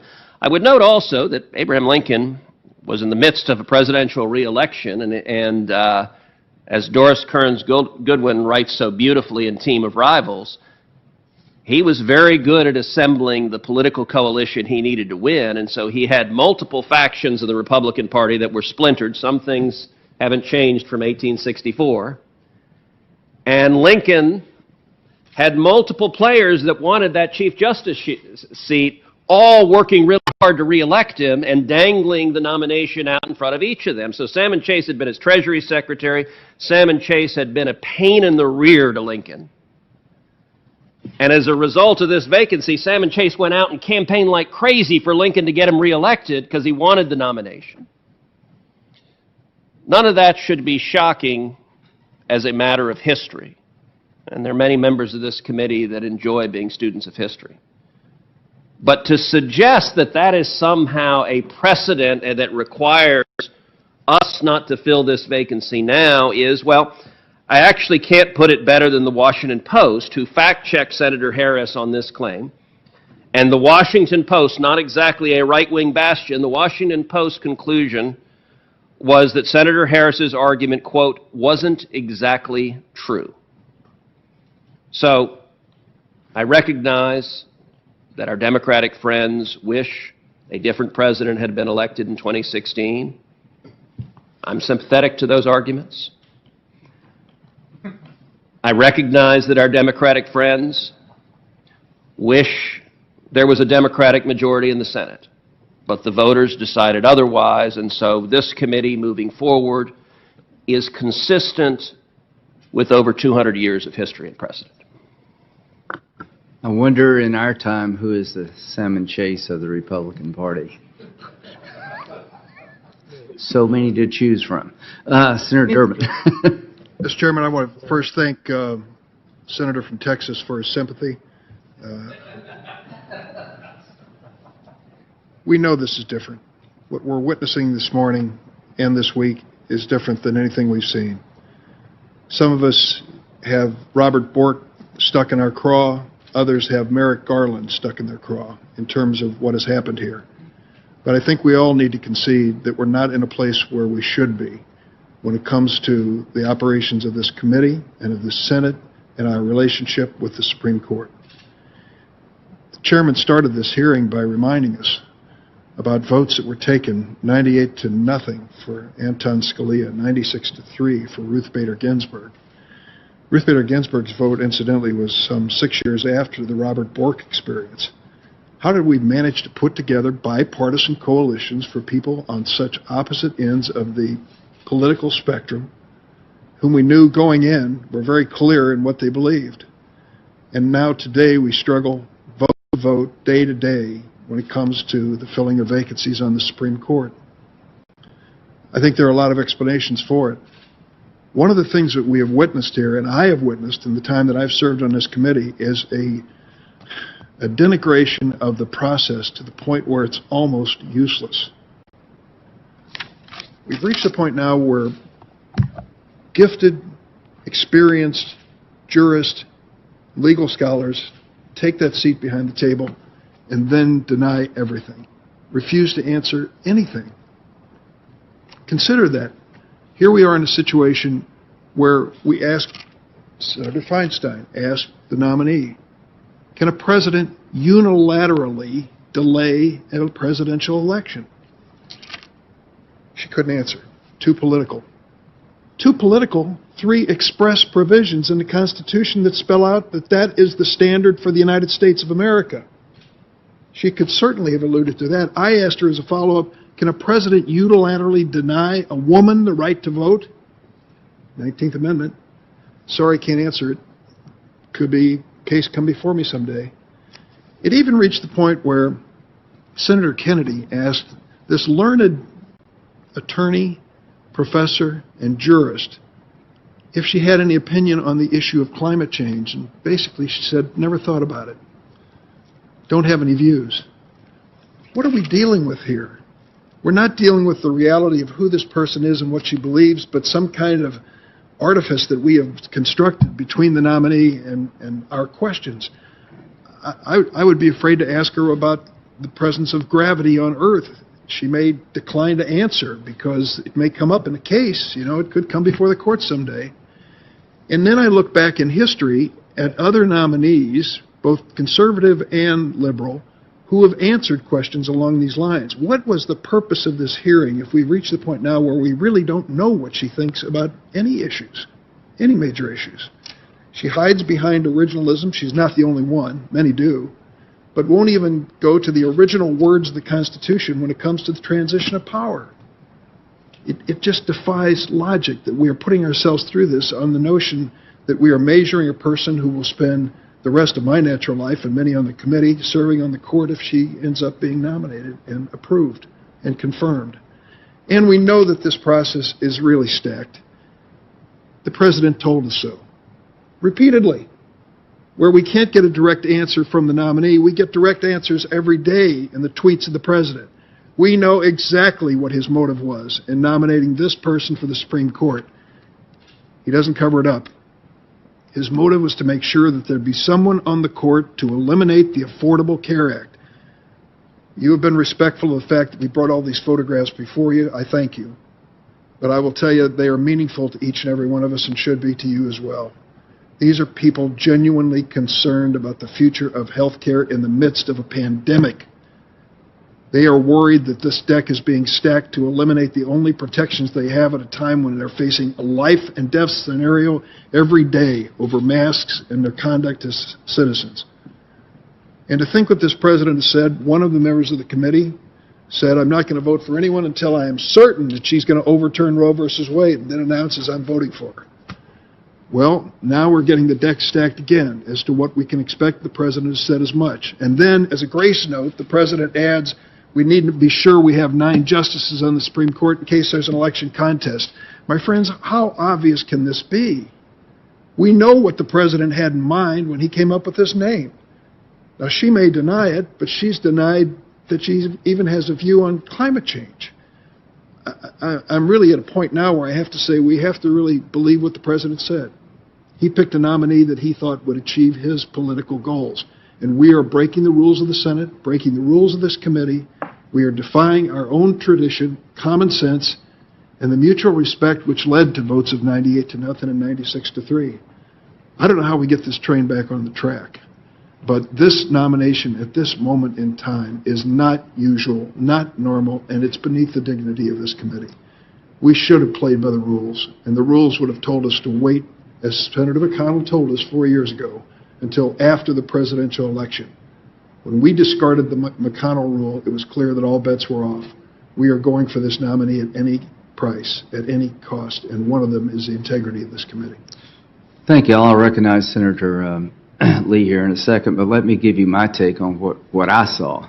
How did we get here? We're talking about things unrelated to qualifications. She talked extensively about severability and whether or not zero becomes a tax, that she would apply the law, the holdings of NFIB versus Sibelius. Did the change by Congress change that holding where you went from $1 or whatever it was to zero, but if you cross that threshold, that it would be unconstitutional? You still have to ask the question, can you save the statute through a severability analysis with a presumption that you try? As to climate change, anybody who has doubts about climate change is weird in your world. You're trying to make her something she is not. You're asking her questions about what happens if the president pardons himself. What is she supposed to say? All I can say is that Donald Trump was the nominee, not her. It's pretty obvious to me what you tried to do to this nominee. Every time you talked to her about the law, she gave you rational, common sense answers. She talked extensively about originalism and how different people can come out with different conclusions using the same process. So I personally reject the idea that she wasn't forthcoming. I thought she was incredibly forthcoming about who she is and the way she would judge. Now, the game has been, since she's been nominated, to get back at Trump, and I understand that's probably what I would do if I were y'all, because there's not much you can say about her ability to be a judge. If anybody in America is ready to go to the Supreme Court, it's Amy Bryant Barrett. If anybody in America has done the homework to be ready for this moment, it is Judge Barrett. If anybody in America has the character and the disposition to handle the job, it is her, in my view. Senator Lee. Thank you, Mr. Chairman. I wanted to cover a couple of issues. Senator Cruz already covered the first point I was going to raise, which relates essentially to the observation that there is no indication from the historical record that Abraham Lincoln would have deferred to George McClellan on the issue of filling that seat that went to Sam Chase had the election of the fall of 1864 gone differently. None whatsoever. It's just not what happened. Secondly, the Dormant Commerce Clause has been brought up. This is an issue that's deeply personal to me and should be to every American. Look, a Dormant Commerce Clause is exactly... We believe you. ...is actually one of the more important things the federal judiciary does. It's not entirely uncontroversial. In fact, it's been the subject of some controversy. It impacts the way that a state or a political subdivision of a state can treat an article of commerce. and whether or not it can be discriminated against based on its origin or destination out of state or outside the United States.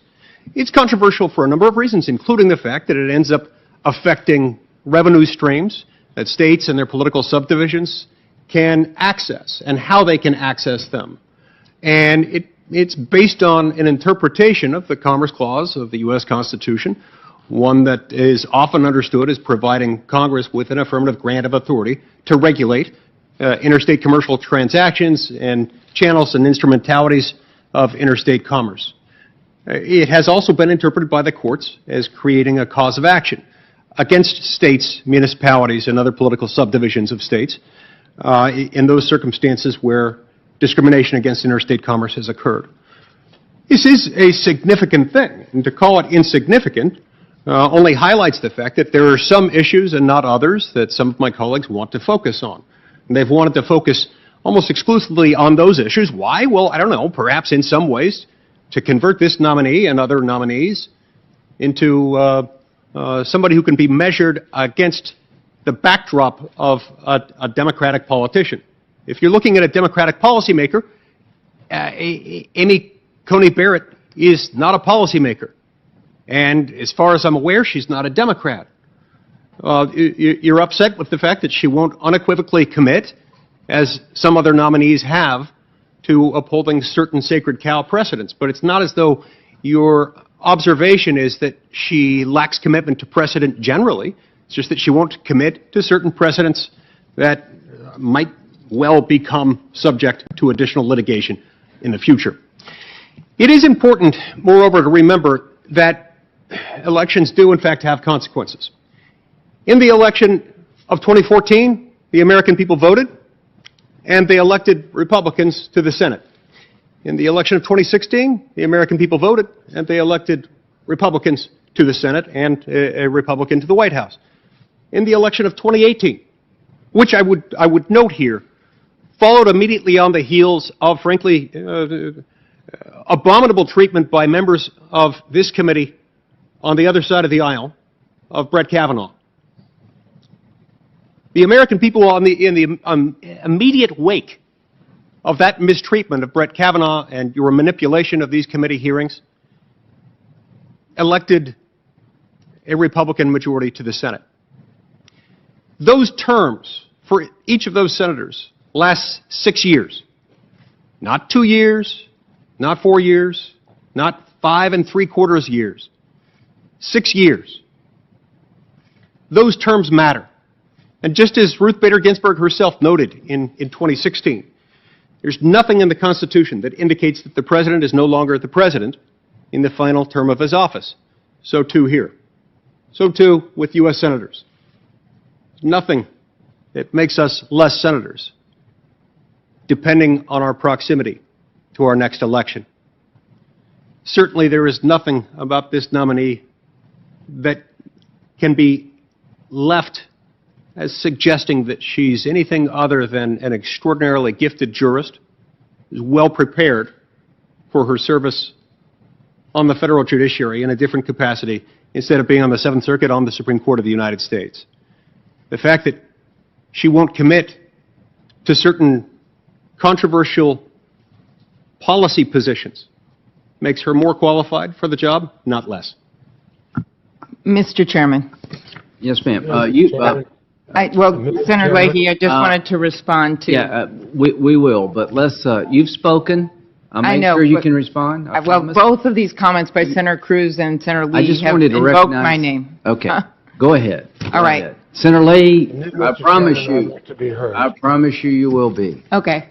I have nothing against the Dormant Commerce Clause, Senator Lee, but today, just like you did before, you are bringing it up for a reason, and that is to make this seem all esoteric and apart from the lives of American people. I believe that's why you're bringing this up, and that's why we're spending on your side so much time on some of these things that aren't relevant to people's lives. And I figure it's our job, since you guys plopped this nomination proceeding in the middle of an election, it's our job to make people understand how very much, if this nominee gets on the court, it's going to affect their lives. Because The case coming up right after this election is about the Affordable Care Act, where the administration, the Trump administration, has argued very clearly that they should throw the whole thing out, the Affordable Care Act. So whatever academic discussions you have about severability with the nominee, that is the case that they are making. And so what I did the last few days, and so many of my colleagues did up here, politely, was make the case about where this nominee is. She wouldn't even answer if she knew that Donald Trump's position was to try to get judges on who were in favor of striking down the Affordable Care Act. She wouldn't answer our question. So I got to look at the tracks. As I said the other day, up in northern Minnesota, we follow the tracks. We follow the tracks, the deer tracks, to see where the deer went. So all I'm left is with her tracks. And what her tracks showed me was that she blatantly criticized Justice Roberts for his argument, his legal reasoning for upholding the Affordable Care Act. She then goes and says she thinks that Scalia has a stronger argument in another case, which had upheld the Affordable Care Act, but Scalia's on the other side. She then takes on precedent that had been set for long that felons shouldn't be able to possess guns, as Senator Durbin got out. That's another track that I followed down that way. She then signs on to a paid newspaper ad that refers to Roe v. Wade as barbaric on the anniversary of Roe v. Wade. Okay, that's another track. You can have different views on the issue, but this is what I'm left with and what the American people are left with to look at the tracks. So I just don't think you can separate this from the election that we are in. So that is why I think it is a plan to talk about things like dormant commerce clauses so we can get away from what the real world repercussions are of this judge and of doing this to the American people in the middle of an election. But do I come out of this, as I said, as Justice Ginsburg would say in her dissents, that they were blueprints for the future as opposed to, as someone once said, cries of defeat? I don't come out of this for the cries of defeat. You know why? Because it's motivating more people to vote. You chose to do it in the middle of election, so let's all go out there and vote. That is what's happening. Because this should not be Donald Trump's judge.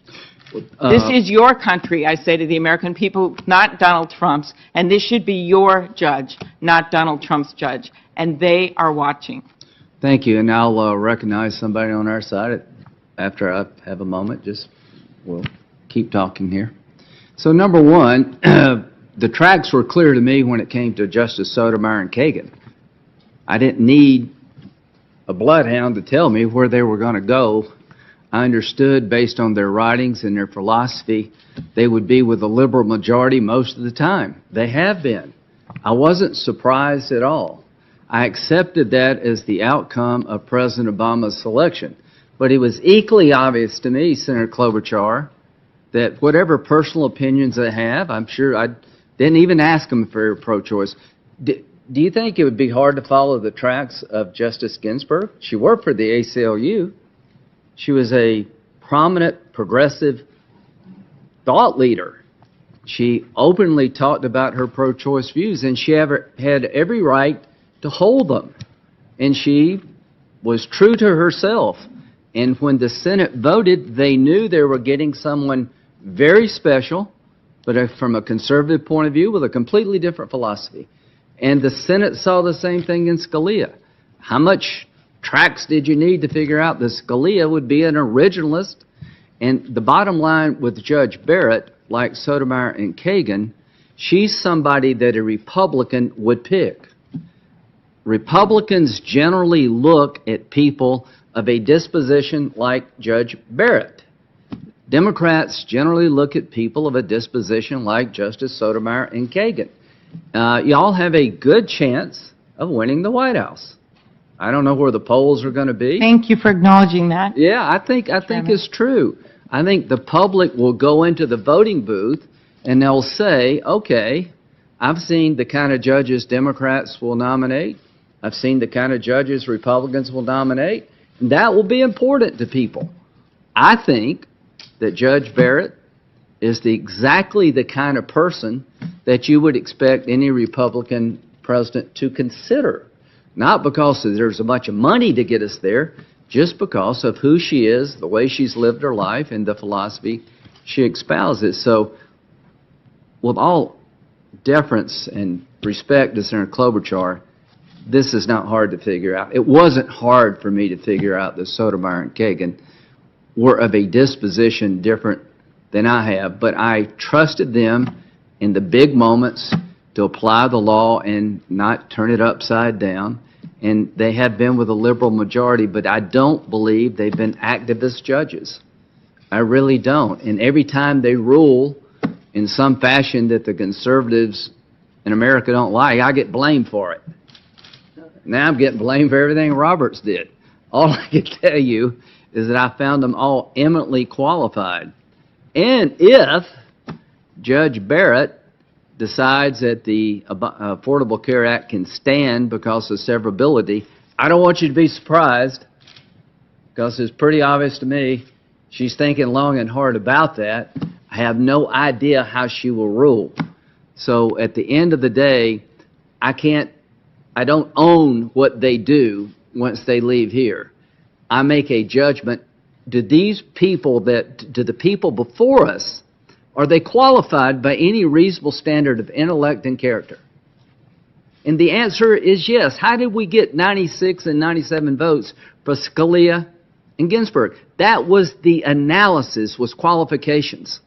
If we go any deeper than that, President Obama voted against Bush nominees. He said qualifications get you to like 70% or 80%. The heart is what you need to get over the line. I don't know how to do that. And when President, then Senator Obama, applied that standard, I said, oh my gosh. Basically what you're saying is I'm not going to vote for anybody that doesn't think like me judicially. And it is as the election didn't exist when it comes to judges. So to my colleagues, it's okay to have this hearing now. It's okay to vote now because, as Justice Ginsburg said, presidential terms are for 4 years.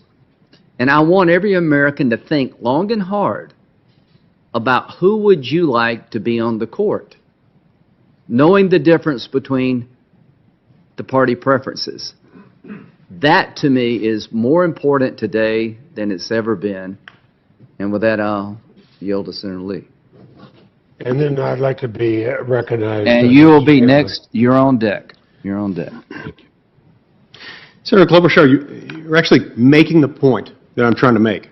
The Dormant Commerce Clause does, in fact, impact people's lives. It does, in fact, impact local forms of government. It does, in fact, impact and did, in fact, impact the formation of this country. It was the economic balkanization of the states following the revolution during the Articles of Confederation that led to the need for the Commerce Clause to begin with. There are some questions as to whether or not the courts ought to have the power to create a private right of action to enforce it, or whether that should instead have been created by Congress, which we indisputably have the power to do. Now, if you, and in fact, if all of you now regard this as sufficiently uncontroversial, then we ought to do it. Let's run a Dormant Commerce Clause bill together. And we'll incorporate at least the anti-discrimination wing of the Dormant Commerce Clause jurisprudence and make it law once and for all, rather than just a judicial creation. I'd love to do that. The point is, this one does matter too. It's just, it hasn't yet become the subject of political tugs of war based on fear-mongering, based on fundraising by politicians in both parties. And yet, there are a lot of similarities there. But this is what we've reduced the courts to. And yes, this is their seat. This is the American people's seat. That's why we have elections. Those elections in 2014 and 2016 and 2018 that I mentioned matter. We've got the authority to do this. We've got historical precedent on our side. And we've also got the Constitution and the best nominee I've seen in a long time. Thank you. Senator Leahy. Mr. Chairman, thank you. There's been so much talk about precedent. I think the day will come when the history books are going to use Senator Durbin's comments about precedent. I certainly think that he stated it as well as I've ever heard it stated. We also have another precedent. We have another precedent, and that is senators have always kept their word. Certainly the first thing I was told by the Democratic leader and the Republican leader when I came to the Senate was senators keep their word. And I think about what the Republican leader and Mr. Chairman, even though we've been friends a long time, I think about what you said as your reasons for delaying any vote on Merrick Garland. I wish you had kept to what you said then.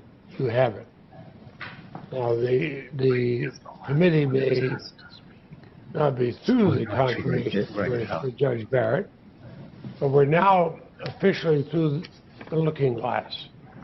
As if ramming through confirmation hearings just 2 weeks after Judge Barrett's nomination and less than 3 weeks before an election, amid a pandemic affecting committee members, wasn't enough of a sham. We're now proceeding to advance her nomination before the hearings are even concluded, before we even have a chance to ask the nominee all of our questions. Many senators submitted questions, or she said she'd answer them, I guess knowing we're going to vote before we hear those answers. We haven't even had a chance to hear from all the witnesses this committee deemed necessary before we voted. And apparently before we've even reviewed all of Judge Barrett's record. Records of her undisclosed speeches and materials continue to pour in. I think there was a half a dozen or more last night. All of those were omitted from her questionnaire. I'm not suggesting that Judge Barrett intentionally failed to disclose all these records in the committee, but normally we have enough time to then go back and find ones that they did fail to.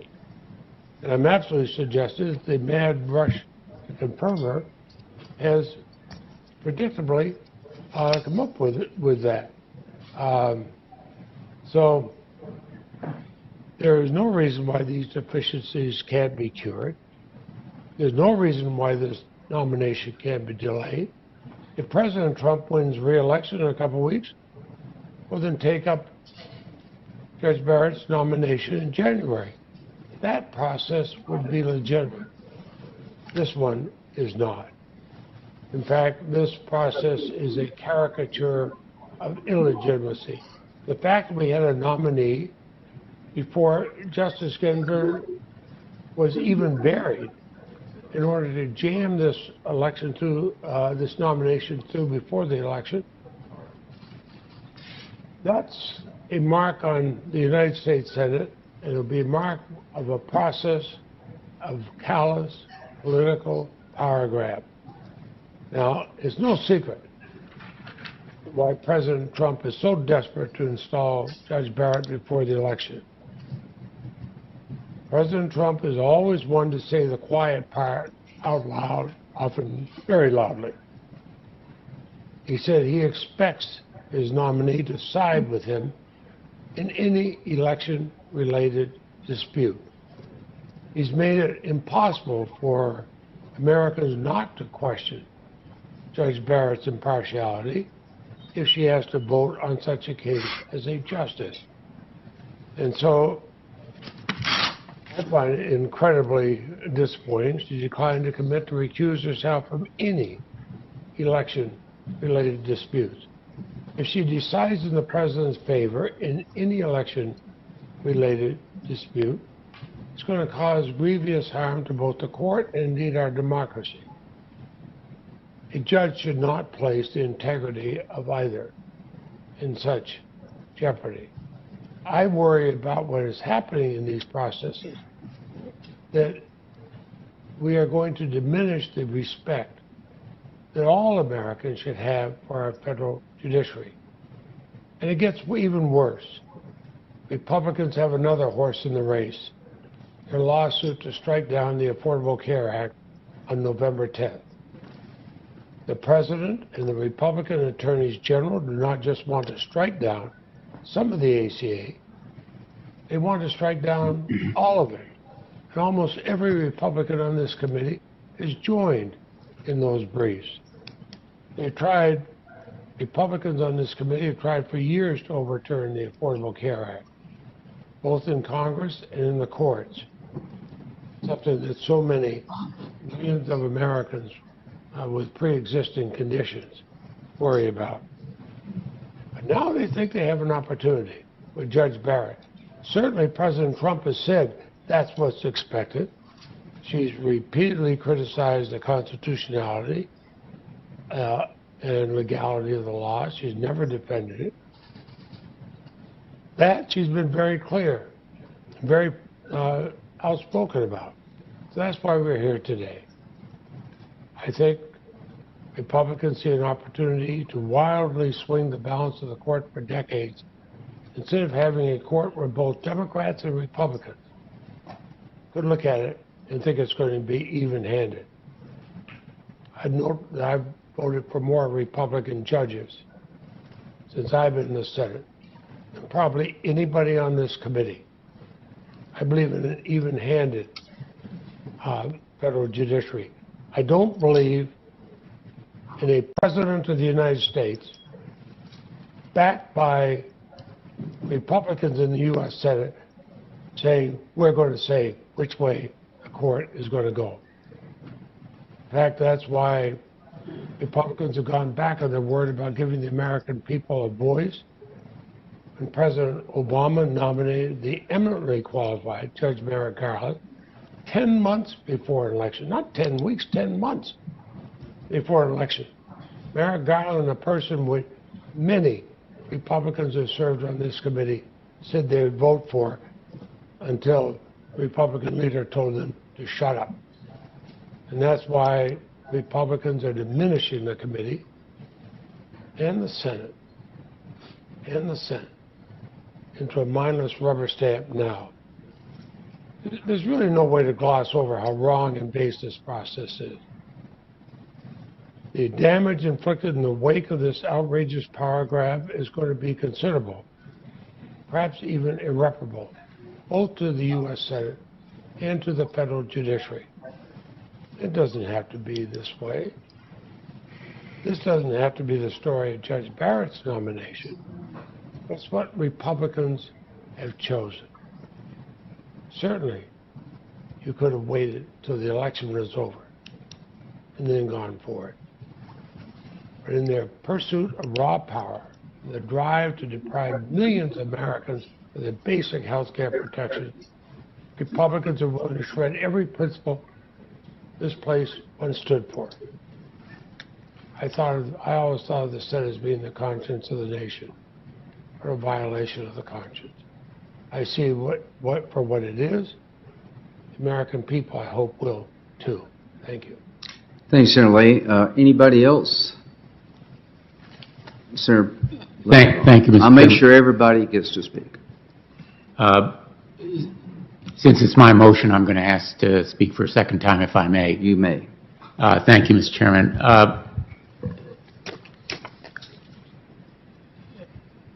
I'd like to have a roll call vote on this motion because I think it is so serious. The motion. Do you want it now, or you want people to speak? I'd like to allow everyone to speak who would like to speak.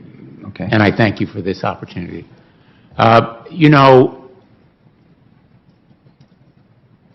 there are very few written rules around here.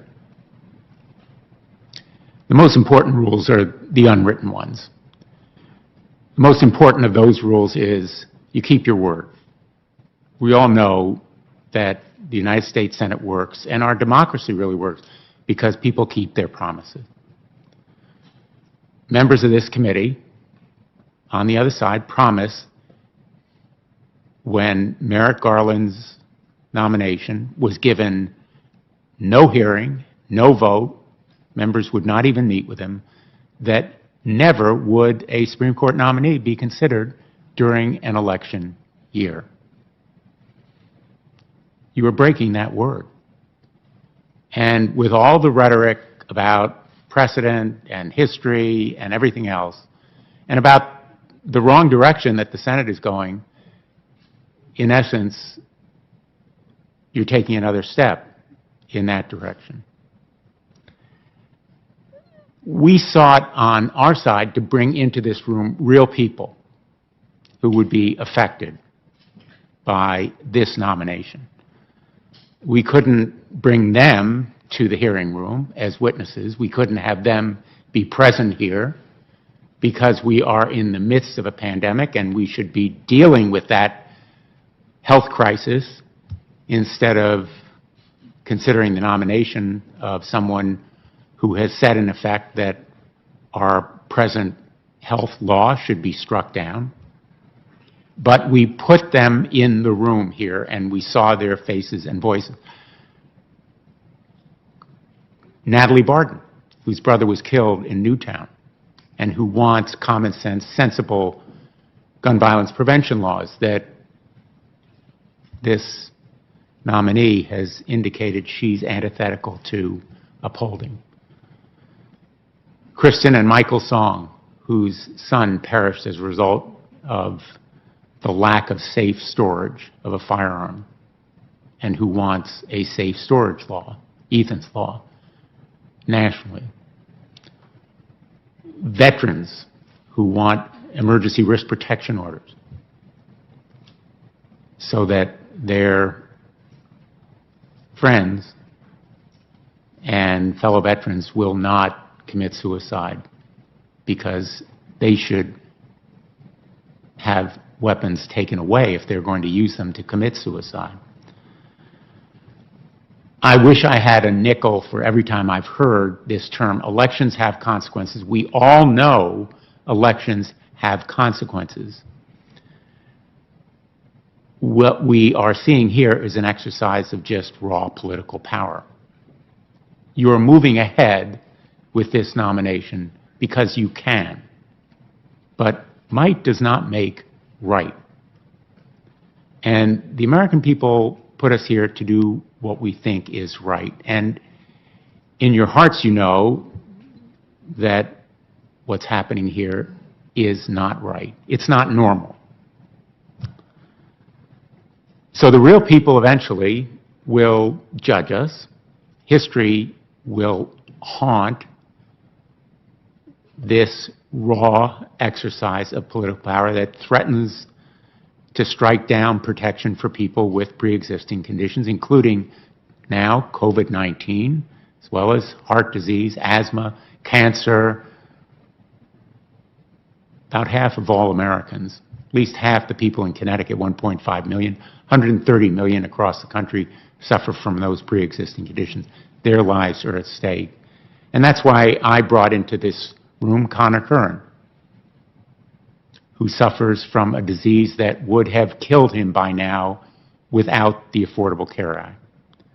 But the most important message from Connor Curran was what he wrote to this nominee, Amy Coney Barrett. He said, doctors take an oath, first do no harm. Can you take that oath? Same question might be put to us. First, do no harm. Can we take that oath? So I hope that we will recognize, my colleagues will recognize, that delaying this nomination is the right thing to do here. We're talking about moving ahead on it before we've even finished the hearing. We haven't heard from those witnesses who are going to comment on the qualifications of this nominee. And yet we're talking about moving ahead.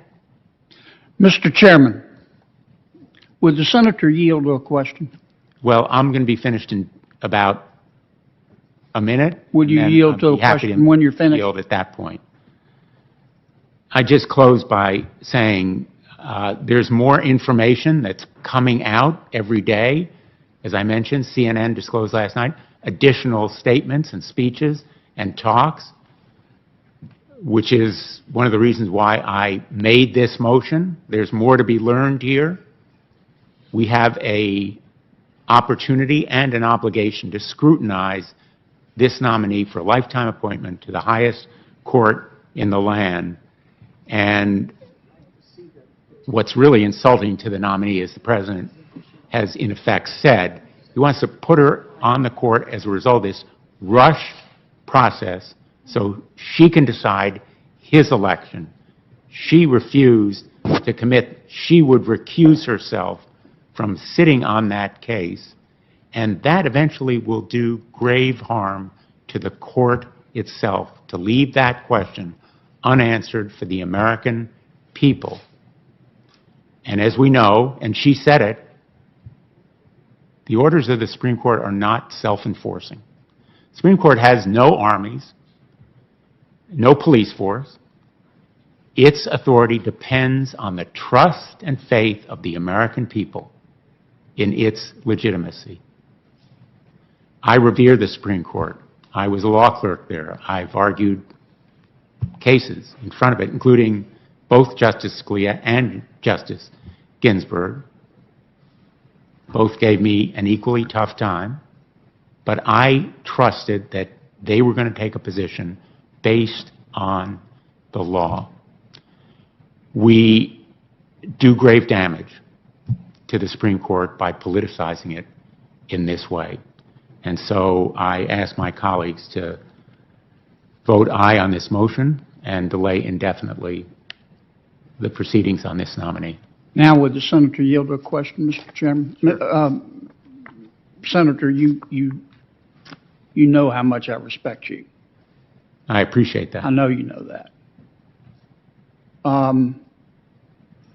But you just accused me of breaking my word. I want to know how you've reached that conclusion. When did I promise, in representing the good people of the state of Louisiana, that I would not vote on a Supreme Court nomination when a president, any president, brought it before me as a member of this committee? I've read the Constitution. I know you have. I've listened to your eloquent questions for 3.5 years here. The Constitution's unaffected by the electoral calendar when it deals with filling a Supreme Court nomination. So when have I broken my word not to vote on this nominee? If I may respond, Mr. Chairman? Yes, that's a legitimate question. Senator Kennedy, I never said you made that promise. I never said any specific member of this committee, but I can name some names, and I wasn't going to do so, but I think the record will confirm that the chairman, in effect, made that commitment. And I mean, well, the no chairman can disrespect defend to himself, anybody on but this I heard and you say, Richard, that the Republicans on this committee have broken their word, and I take that seriously because of my respect for you. Are you alleging that I've broken my word? I am not saying that you personally broke your word. I'm saying that any of the members of this committee or of the Senate, and there are others, and I don't think we should be personal in this committee meeting. The fact of the matter is, and you know well, that there were numerous statements at the time that Merrick Garland was denied a hearing, was denied a vote, was denied even meetings, that it was improper to have this nomination go forward during an election year. That was 9 months, not 30 days. And this committee is voting less than 3 weeks before the election. The full Senate will vote days, literally days before November 3rd. And right now, Americans are voting. We are in the midst of the election. Americans are, in effect, going to the polls in more than 11 states. Probably it's now more than 15. So I am just saying that the commitment was made during last year, and I'm asking the members of this committee to abide by that commitment. But you're not saying that I made that commitment. I'm not saying you personally did. That's what I wanted to clear up. Thank you, Senator. And Senator Blumenthal, I do not take personally you using what I said. I don't, any of you. It's all fair game. Just look at everything I said, because in August of this year, I said if there's an opening, we'll see what the market will bear after Kavanaugh, because up is down and down is up. So that's what I said also, but nothing personal. Senator Hirano. Mr. Chairman, I have 15 quotes from 15 Republican senators saying that Sure. the election should Absolutely. decide. I will put them on the record if I could. Absolutely. Thank you. Without objection. Senator Hirano. Thank you. Mr. Chairman, I do associate myself with the remarks of my Democratic colleagues as to the legitimacy of this hearing. Mr. Chairman, you noted that Ruth Bader Ginsburg had tracks as to her position on important issues. You also noted that Elena Kagan had tracks. And of course, I note that Republicans have voted over 70 times, or at least 70 times, to either constrain or repeal the Affordable Care Act. The tracks of this nominee are that she will strike down the ACA. Those are her tracks. So thank you for not hiding that from the American people as they worry about their health care in the middle of a pandemic. As for the lifeline you tossed Judge Barrett about severability to save the Affordable Care Act, that is a smokescreen. She didn't invoke severability when she criticized C.J. Roberts for, as she put it, stretching the limits of the Constitution to uphold the Affordable Care Act. If C.J. Roberts had followed her reasoning, he would have voted to strike down the Affordable Care Act. We all know that severability is a canon of construction. And the counter to that is, just as Trump and the Republicans are arguing in the Supreme Court,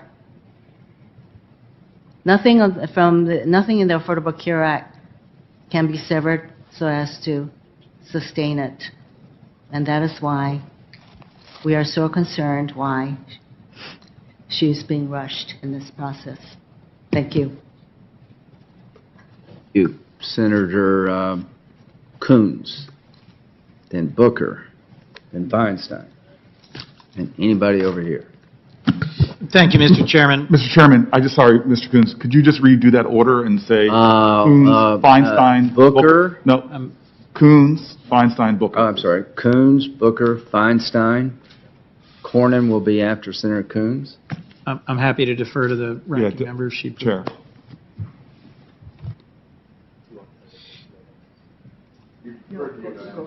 I'm happy to stay here until 1 o'clock, October the 22nd, but, all right. If I may, Mr. Yes, Chairman. ma'am, you may. I really listened carefully to these comments, and I must say that, the argument for really giving due regard to this nominee, I think has been cogently made on our side. And I would hope that the Republican side would listen to that. These are lifetime appointments. They last for decades. And so what is done here will affect policies long before, long after our lifetimes end. So I think we're in the time I've been on this committee, Mr. Chairman, the 25, 26 years, there's never been a situation quite like this. And I think history will regard us well if we are considered and diligent and patient. And I see no need to charge ahead, and I just wanted to say that. Thank you. Thank you. Senator Cornyn.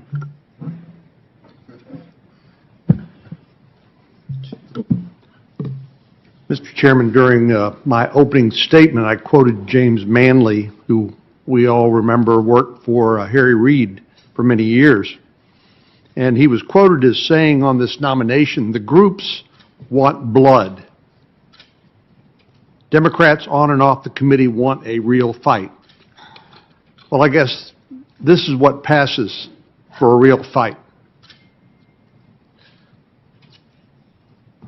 I'm really struggling to find out and to understand why Judge Barrett is such a threat to them. Is it because they've become accustomed that when they lose elections, and they lose votes in the Congress, they depend on the courts to bail them out. That's not what judges should be doing. Judges should be trying to determine what the intent of Congress is, because we're the ones that are accountable to the voters.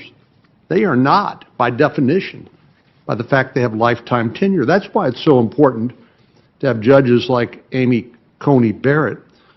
She doesn't want to substitute her opinion for ours. She wants ours to prevail. She wants majorities respected. That's the American system.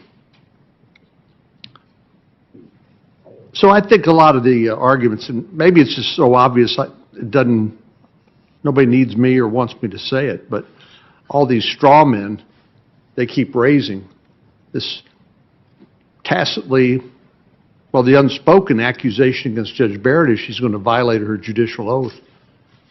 That the sort of integrity and character she demonstrated here, that somehow she will leave that all behind in order to accomplish a result in a future case she hadn't even heard. It's just absurd. So I think the regret, the disappointment of our Democratic colleagues is real, because they've become accustomed to the Supreme Court being policymakers and being a body that bails them out if they can't win the election or win a vote in Congress. So I understand their disappointment, but I think their loss is the American people's gain. Senator Coons. Thank you, Mr. Chairman. Today, my constituents from Delaware are asking the same thing. They've been asking for weeks.